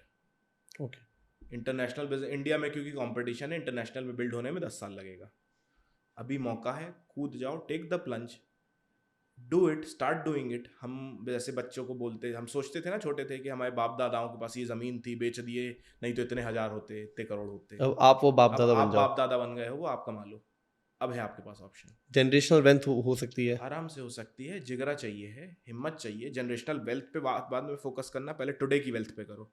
तो डेली वेल्थ बनेगी तो जनरेशनल वेल्थ अपने आप बन जाएगी। तो यही फैक्टर है। दूसरों को ब्लेम गेम करना, माँ बाप को गाली देना, रिश्तेदारों को गाली देना बहुत आसान है। जिस दिन आप एग्जीक्यूट करने निकलते हो ना, आपको समझ में आ जाता है कि यार उनने कितनी मुश्किलों से किया होगा ये जो किया है, और अब हम कैसे करेंगे। तो this is the simple message for everyone. Thank you. 20 साल के हो चाहे 60 साल के हो, एज के ही वो लोग। अरे मेरे clients have been 55 60 years, 64 years की ओल्डेस्ट थे मेरे। और यंगेस्ट में 21। 21 साल के बंदे ने भी एक्सपोर्ट इंपोर्ट सॉर्टेड है। 21। Thank you Fahad, thank you for coming. बताइए मोस्ट वेलकम। आपको कैसा लगा? वंडरफुल यार, मजा आ गया, मजा आ गया बहुत। काफी इतनी अच्छी बात की, लंबी बात चली और फील नहीं हुआ कि 2 घंटा पता नहीं लगा, बिल्कुल पता नहीं लगा। 2 घंटा में बात कर रहे हैं। अच्छा, अब एक रिक्वेस्ट है मेरी कि आप तक शायद पहुंचने से पहले बहुत लोग नीचे कमेंट्स कर लेंगे। हाँ, बेसिक डाउट्स कुछ हो सकता है, कंपैरिजन कुछ भी करें, तो आई विल आस्क यू कि आप थोड़ा टाइम देके उन्हें रिप्लाई करेगा। दूंगा, मेरी टीम देख लेगी। आशा करते हैं आपको भी पसंद आया होगा। इंपोर्ट एक्सपोर्ट, इंडियन या चाइनीज बिजनेस से रिलेटेड कोई भी क्वेरी, फीडबैक या क्वेश्चन हो तो कमेंट्स में ज़रूर लिखेगा। आई विल मेक श्योर कि फहाद की टीम ज़रूर रिप्लाई करे। पर पहले हमारे चैनल को सब्सक्राइब कर लीजिए, और हाँ, हमारे चैनल की बाकी वीडियोस भी तो देखते जाइए।